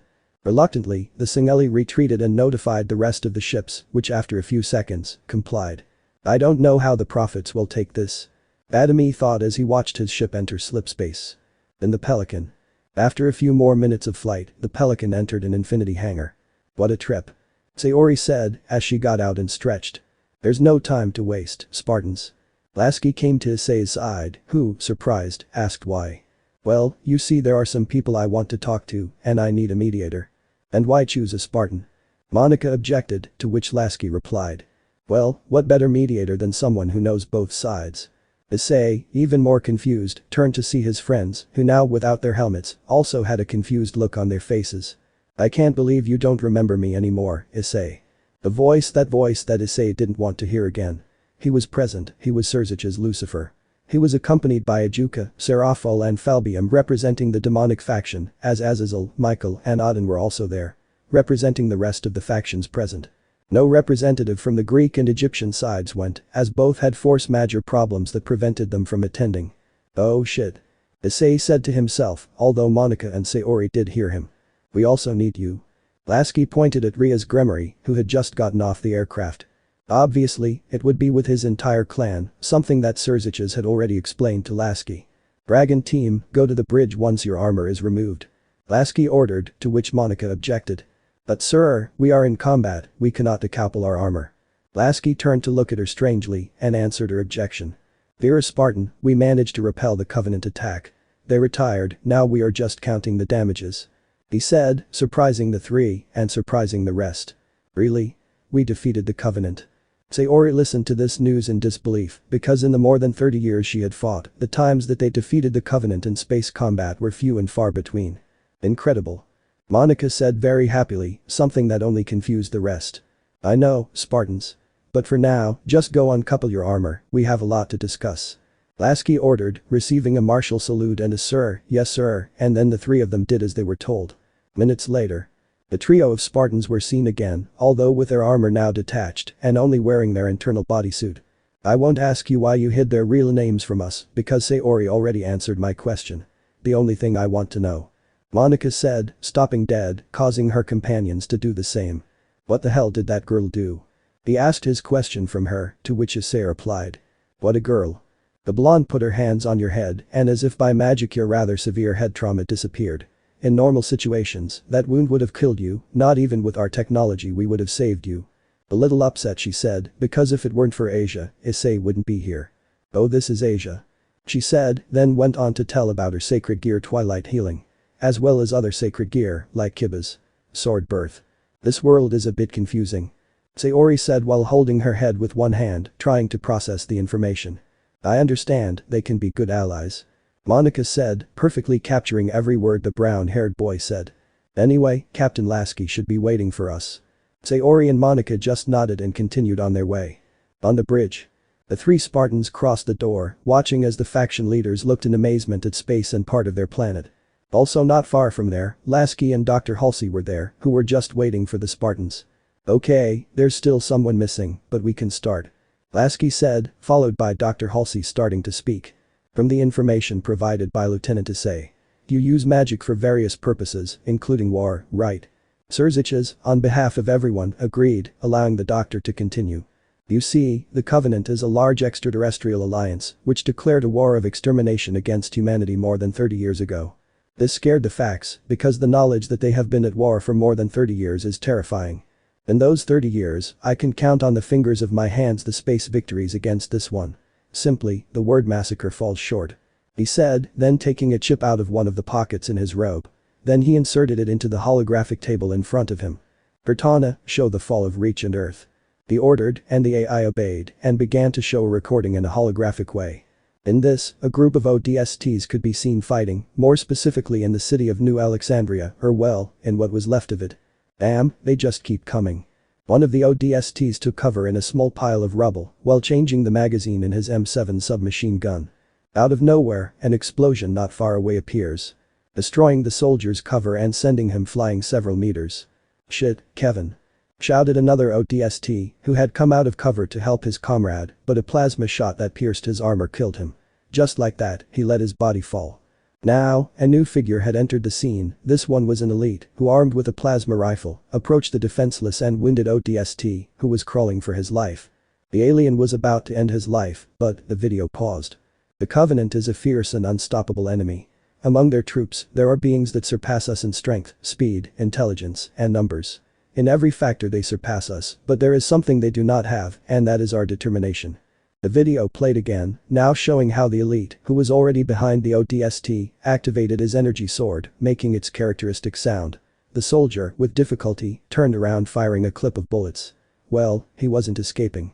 He was reaching for his weapon to fight. These hit the alien's energy shield, which didn't receive a single scratch. The bipedal alien lifted the soldier, who weakly attacked the extraterrestrial. He was about to stab him, but the video stopped again. Besides our determination, there were them too. Halsey spoke again, then the video played. The energy sword began to burn the soldier's armor as it slowly approached him. But a shot that bounced off the alien's head caught his attention. Behind him, the imposing figure of a soldier became visible. This was a soldier of about 2.30 meters. Green armor, and on his chest he laid the number 168. In addition, on his shoulder he rested the symbol of a dragon. This one ran towards the alien while putting away his weapons. The Singeli released the dying ODST, who was gasping for air, trying to compose himself. The Spartan, with the speed he already had, jumped onto a collapsed wall, using it as support to jump and reach the elite faster. He didn't wait for the move, so he received a kick, something that made him lose his balance long enough for the Spartan to recover and land a hook on his jaw if he has one. The Singeli, wounded by the powerful blows, tried to get up, but Issei, with the help of a rod from the rubble, pierced his neck with it, thus ending his life. The recording ended, now moving on to several at the same time. In each and every one, Spartans were seen finishing off one or several targets at the same time.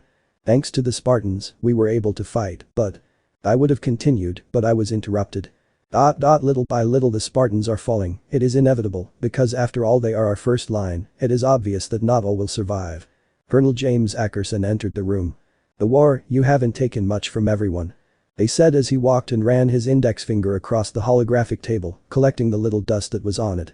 After having gone around the whole table, he came up to the representatives of the supernatural, in front of them, to take out a handkerchief and wipe the little dust that his index finger held. "You know, fighting in an endless war allowed me to see something." Now, he made his way through the men, so as to turn his back to them and look at the blue planet that lay, almost static, in front of them. The Spartans are indispensable in war, without them, humanity would have succumbed a few seconds after the war began. It continued, but it had stopped abruptly, and then continued. So that's why I created the Spartans 3 project. I point to the holographic table, emerging from it a model of Mjolnir, but not just any model of Mjolnir, this one was less robust, looking less armored, but probably much more comfortable. At first I thought the Spartans 3 were going to be a big cannon fodder, a necessary tragedy. Or as I like to put it, trading lives for time. All the words the man said surprised Surziches and company because they didn't understand many of these things, but Monica did. She just spoke, without saying anything before, she just asked a question. "And you plan to kidnap more children like us to do it?" This, with a slight but powerful ironic and aggressive tone, alarmed the supernaturals, but the colonel was not going to sit back and do nothing. "Spartan negative, what Dr. Catherine Halsey did is definitely an atrocious act, and I do not intend to repeat it," he said, provoking Halsey's anger from her, because that atrocious act, as he called it, had saved humanity. The original plan of the project was to take children, voluntarily, in order to give them chemical augmentations, in addition to equipping them with spy armor. Which, although considerably weaker than the ones you use, are much cheaper and also have active camouflage. He said, well now the Mjolnir armor disappeared, being replaced by the spy armor. At first, it was a great plan, cheap armor and Spartans by the bucketload. But the war only got worse. It drained all the resources that had been put into this project. He said, with a tone of disappointment, but it vanished almost instantly as he continued speaking. But, now that we have found this planet, no this galaxy, we can put ourselves back together. And that's where you come in. Turning to Surziches and company, James continued. We will need as many resources as possible, and from what Lieutenant Issei told us, you can get them. He said something that shocked them, because although they could indeed do it, they didn't expect Issei to tell them. But sir, the amount of children we rescued from Reach and Earth is minimal, we won't be able to complete many Spartans. Sayori objected, receiving a smile from James. Dear Sergeant, on this planet the number of children who lost their parents is very large, so with their numbers, they will complete the first 2 companies. And the third. What will happen to Gamma Company? Monica interrupted, surprising James and Halsey, as this information was highly classified. Major, I won't ask how you got that information. But, the doctor will gladly answer your question. After this, Halsey did indeed answer it. The third company of Spartans 3 is going to be formed. By supernatural beings. Chapter 6. New Allies. 1 week after the battle in the DXD world. Sir, we are about to exit slipspace. One of the many elites piloting a large super freighter indicated to his ship captain and supreme commander. The Singeli Thelvdami. Well, I hope the prophets are merciful. El said, expecting a reprimand from the prophets. Not only had he lost part of his fleet in a humiliating manner, but he had escaped and lost the humans' coordinates. Something that would be unforgivable. The surviving cruiser, Ascendant Justice, emerged from slipspace, followed by 2 ships, both of which were noticeably more damaged. They approached the main Covenant fleet. The largest Covenant fleet ever seen, a fleet with over 9,000 ships. While in the center a structure that measured over 500 meters in length lay waiting. This structure was Great Charity, the capital of the Covenant. The Phantom landed on the Ascendant Justice, allowing Vadami to board the ship. This one, as soon as she had the elite, left for Great Charity, where the prophets were waiting for her. Time after. The Phantom landed on Grand Charity, where Thel was escorted. Supreme Commander. Thel Vadami, you pursued and found the remaining humans. Am I wrong? The Prophet of Sorrow, he told the Singeli before him. He agreed and told his entire report of him. Indeed, they were on a planet that is quite similar to their home planet, Earth. Well, was this one uninhabited? The Prophet of Pity continued with the interrogation. Negative, this one was completely inhabited by humans. This surprised the entire council, which began to murmur.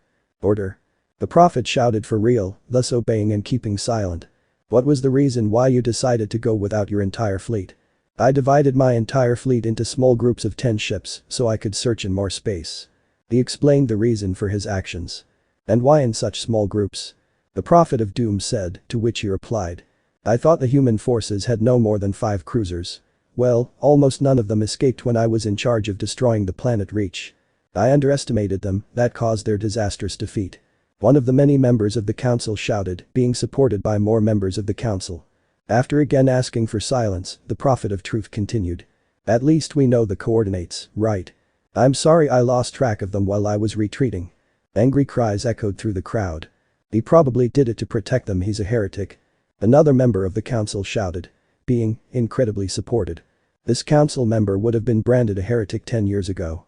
The mere thought that an elite as honorable as Thel could be a traitor was unacceptable.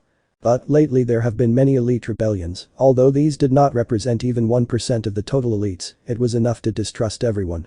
Let's hope it's not like that, Vadami. Mercy, she told him, who just looked down. Not only did you let the humans live, but because of you, the great journey will be delayed. Regret, indignant and angry, he complained to the elite, who only lowered his gaze. This trial has already come to an end. We have nothing more to discuss. The Prophet of Truth, along with the other 2 prophets, left the room. El was taken by the arms of 2 brutes, at the same time that the chief of the Giralhain went ahead. Tartarus. El Vadami was escorted to the Inquisitor's mausoleum, where the 3 prophets were. The brutes left him and went out, leaving only the prophets and Thel. Do you know where we are? The Prophet of Sorrow told him. In the mausoleum of the Inquisitor. I cannot even stand on my knees in front of them. That's right, your mistake was underestimating the humans and letting them live. That is your sin, and you will bear it. Truth said. The Inquisitors were granted in times of extreme calamity. Continue Mercy. The indoctrination of the Lagolo. The Ungoi rebellion. If it weren't for the Inquisitors, the Covenant would have disarmed years ago. Regret said, giving very clear examples of the Inquisitors' achievements. If you want to regain your pride and honor, we'll have to give you a mission. True, he said, as he pulled out a hologram of an elite speaking. Brothers, open your eyes. The prophets are only leading you to certain death. The great journey does not exist. He didn't finish, because he really stopped the recording. Your mission is to eliminate a rebel leader who has caused us many problems. This is Caesar Refumi. A heretic who spreads his word as if it were the absolute truth. He did explain the mission. Your mission is to silence this heretic. But not as Supreme Commander. But as our Inquisitor. The purple capsule lay beneath, in it, a silver armor awaited. Waiting for its new wearer to equip it. Elle stood up, walked over to the armor, took the helmet from it, looked at it for a few seconds, and proceeded to put it on. Time after. The Phantom began to descend. Only the new Inquisitor was on board, as well as a group of elites who were under the Inquisitor's command. Among them, the commander of the special forces of the Fleet of Particular Justice stood out. Ritaz Vadumi. He, in addition to standing out for his position, also did so for a very peculiar characteristic, and that was that he was missing half his jaw. What is the mission, Com? No Inquisitor. Ritaz corrected at the last moment, receiving a sideways glance from Thel. We must eliminate the heretic so that he stops spreading his words full of lies. The Inquisitor finished, then reached his destination, and so he and his team went down. This group of Sangalis made their way into the structure, killing both their comrades and other Covenant species. After a shootout, they arrived where the heretic was supposed to be. Fine Inquisitor, we'll cover from here, you take care of the heretic. Ritaz told him, to which the aforementioned nodded and entered the room. Inquisitor, I am flattered that someone like you is coming for me. I would rather die at your hands than be led to the slaughter by the prophets. Rifumi spoke, but after finishing his monologue. And without letting Thel say anything, he attacked with his plasma rifles, while the Inquisitor defended himself with his carbine.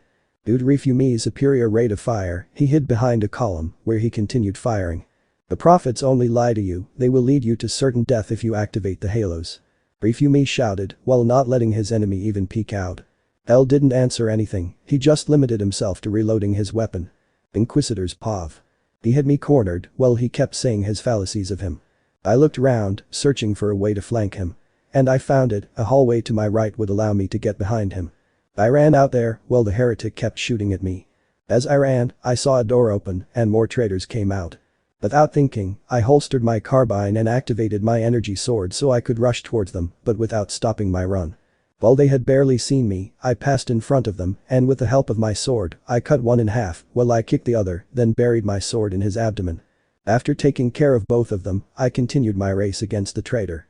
After finally getting behind him, I shot at him again, this time hitting one of the jetpack's thrusters, destabilizing it and causing it to fall to the ground. Damn it. The heretic said, while I pointed at him. Who taught you such lies? I said, trying to find out who the real heretics are. Him. The heretic said, as he watched a robot come down. End of the Inquisitor's Pav. Is it the Oracle? The Inquisitor said as he saw a grey sphere with small blue details. Ask him, Inquisitor, about the halos and the Great Journey. Sisa said, causing Thel to lower his weapon. Oh? Any more questions? Great, I'd be happy to help you. The Oracle answered, thus preparing his first question. Oracle, what will happen when the Great Journey begins? Adami asked, causing the robot to move a little. Oracle. Grand Voyage. Why do you use such inappropriate terms? Guilty, Spark said. Elle, confused, asked something else. What is the purpose of the sacred rings? He couldn't finish because Rifumi interrupted. The halo, he means the halo. Rifumi, holding his shoulder, stood up because it had been damaged in the fall. Oh, of course. The halos are weapons of mass destruction, used by my creators to contain the fled parasite. 343 answered, surprising the elite. Do you see, Inquisitor? They are only going to commit genocide, we are not going to transcend, they will only kill us. Rifumi told him, but something interrupted them. Hands up, heretic. Ritaz had arrived, along with his team of elites. Stop, he has something to tell us. Elle stopped his allies, who, confused, some obeyed but others did not. Inquisitor, have you betrayed us? Ritaz still had his weapon raised and continued to aim until he noticed something. What is that? He said, referring to guilty Spark who was just levitating. He is the Oracle. Elle told him. Now, those who still had their weapons raised lowered them, then knelt before him except for Ritaz, who was in shock. Impossible. Ritaz still did not understand until Sisa spoke. Oracle, tell them everything about the halo and the lies of the prophets. With pleasure. The halos are devices of destruction, created with the purpose of eradicating all life in the galaxy, as long as it has a nervous system. This was for the purpose of containing the fled parasite. Later, guilty Spark explained in great detail how the prophets had lied to them and the whole truth behind the Great Journey. Damn. Without believing it, Ritaz punched a wall, while the rest did not believe it either. I reacted the same way thanks to the Oracle. I realized the fallacies of the prophets. Sisa said, but Ritaz spoke again. Our brothers must also know this, we cannot let them be killed. But we can't do it now, there are only 9 of us, we can't do it now. Elle said. But Atriox did it with only 9 brutes. Sisa protested. It doesn't matter, our goal is to save our comrades, and to do so we must be smart. El told them and then explained his plan. Time after. We're leaving this Inquisitor system. Tartarus arrived from a phantom while El launched Sisa's body. Let's go. Bertaz said along with 2 Singeli. While El agreed. Tartarus, the Inquisitor and his team boarded the phantom. From Tartarus's point of view, he only gathered his allies, but he did not know what had been planned minutes before. Flashback. Well, the plan is this. El began to speak to explain his plan. First, Bertaz, 2 of our soldiers and I will return to Grand Charity, where we will take care of continuing to appear loyal. In order to gather enough cruisers. You will take care of the latter. He said, pointing at Bertaz and the 2 soldiers closest to him mentioned above. Sisa and the rest of our troops will go to the home planets of the Ungoi, Kigyar and obviously ours. Singelios. This last thing puzzled Sisa. Why, besides ours, only the Ungoi and Kigyar? Rifumi asked, receiving a response from Fel. Well, they are the only ones who will follow us. The brutes have blind faith in the prophets, it is likely that some will join us, but it is more likely that they will betray us than join us. The drones only look out for the well-being of their colony, and getting involved in a conflict of this scale would only put them in danger. And finally, the Lagolo only follow and respect the Singeli, so as soon as this starts you can be sure that a good part of them will follow us, or it is simply a matter of domesticating them. Well, the Hurugok, well, it is the same case as with the Lagolo. It is domestication or simply capturing them. Everything had become a little clearer now, but Bertaz spoke again. And what will you do, Inquisitor? The Inquisitor bluntly answered the question. I will take care of finding the humans again. This surprised everyone. Humans? Bertaz said confused. Yes, they are honorable warriors who are capable of fighting with dignity. In addition, they will be great allies against the prophets. El said, after finishing explaining his plan. And finally. Sisa. How did you find the oracle? Well, that's an easy question to answer. Sisa said, then began to explain. On the mission in which he ordered me to look for where the remains of the humans had hidden, in my search I found it. I found one of the halo. As expected of my past self, I was perplexed by such a wonder, so my curiosity took over me and I went down to the object. I explored it with part of my crew. I explored it for quite a while, until I found it. He said, pointing to 343. Obviously I thought it was an oracle. I knelt before it and asked it to tell me about the gods and how the great journey was going to be.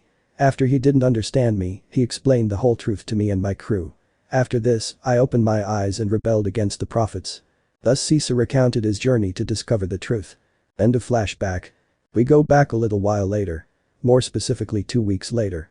Many things had happened in these 2 weeks. One of them was that El Vadimi had regained his honor and therefore his former position as Supreme Commander.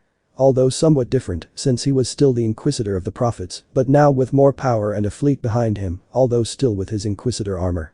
Bertaz had excelled as a commander, so he also received his promotion to Shipmaster and Fleet Master, as the Prophets realized that he was a great strategist. For his part, Sisa had gained the support of a good portion of the Kigyars, Ungois and Singeli, in addition to having domesticated a very large number of Mgelagolos and Hurugoks. These were 100% loyal to the cause. In total, they gathered almost 90,000 troops, which were divided into the 2 main fleets. The one led by Rataz Vadim. The Retribution fleet with 35 cruisers, which were 8 Kaz-class assault freighters, 24 CCS-class cruisers, and 3 CPV-class heavy destroyers. And Thel Vadim's fleet. Particular Justice. Which had 120 cruisers, 24 Kaz-class freighters, 50 CCS-class cruisers, 16 CPV-class destroyers, 11 SDV-class heavy corvettes, 18 DAV-class light corvettes, and the flagship 1 DTS-class freighter. The Ascendant Justice. Author's note. I did not find any images of this ship, in fact not even of that type of Yunu ships. But not only had they undergone changes, but the prophets too. They had dismissed a very good part of the elites from their positions, because since what happened with Sisa, the Singeli rebellions only increased.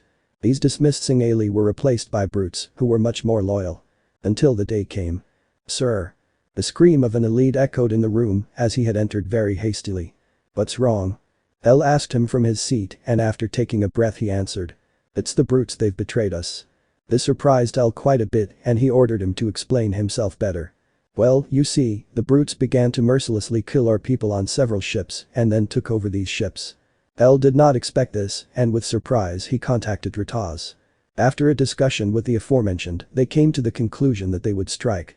In short, the plan was to send all the Cos-class cruisers escorted by the SDV-class corvettes to Singelios in order to tell their brothers with evidence everything the Covenant was doing, in addition to rescuing the Singeli Council, which had returned to the planet for political reasons. The one in charge of doing so would be Sisa, who had given all his loyalty to Thel, in addition to having demonstrated his loyalty to him more than once. Meanwhile, Thel and Rataz would go with the survivors of the Brute rebellions and the cruisers that, although with few crews, would serve to fight. 2 days later, Sisa carried out his mission successfully, rescuing the council, as well as recruiting elites who opened their eyes and decided to fight against the Covenant, among them an entire team of zealots who had the mission of taking care of the council. Things had gone even better with Thel and Rataz, however. The survivors of the Brute attack had joined Thel without a second's hesitation. We're talking about entire fleets of 10 to 40 cruisers. And with the help of the numerous Uragok crew on the Ascendant Justice, repairs would be a piece of cake. Now the separatist faction of the Covenant, as they called themselves, had around 250,000 soldiers in their ranks, while they had just over 300 cruisers. These numbers would be higher, but of course, many elites were in high charity, being easy victims of the Covenant. Okay, let's move on to Phase 2. Thel said, as a slipspace portal opened in front of him. Thel had not been waiting for his allies to do everything all this time. For he had found out humanity's location again. And now he was going with them. In another dimension. What do you mean? Surziches seemed not to understand Dr. Halsey. Vera. The blood samples I have from Issei have changed since we arrived on this planet. They changed color. I found it curious and I did several experiments. So I would like to test my theory. The doctor explained. I would like you to lend me some of your citizens to experiment with. Surziches and company were shocked, as the mere act of allowing someone to be used as a guinea pig was terrifying. But without letting Surziches say anything, Riaz spoke. I'll do it. I raised my hand, surprising the whole room. It was obvious that this was a desperate move to get Issei's attention. But that could lead to more trouble. Do you have any idea what you're getting yourself into? Surziches grabbed her by the arm, trying to reason with her. But. Sir, multiple slipspace breaches. One of the many members of the Infinity crew said alarmed. But it hasn't been more than 3 hours since the previous attack. Sayori was stunned by this and remained static, but she was woken up by Issei, who signaled her to go to the armory to at least be able to fight.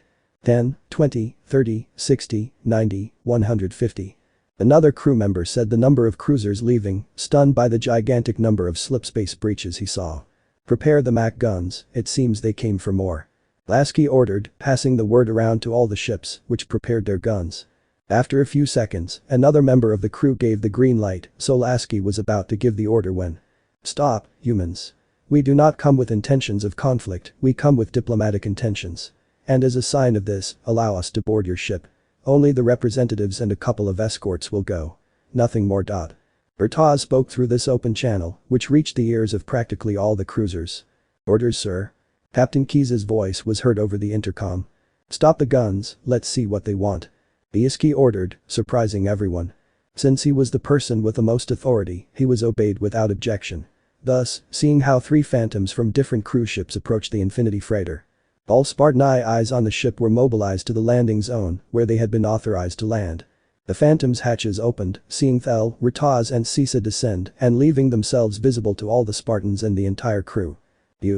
Let me know in the comments below if you guys want the next part. Also check out my other video that has been shown and left. Thank you for watching. If you enjoyed this video please like and share this video. And have a fantastic day. Bye.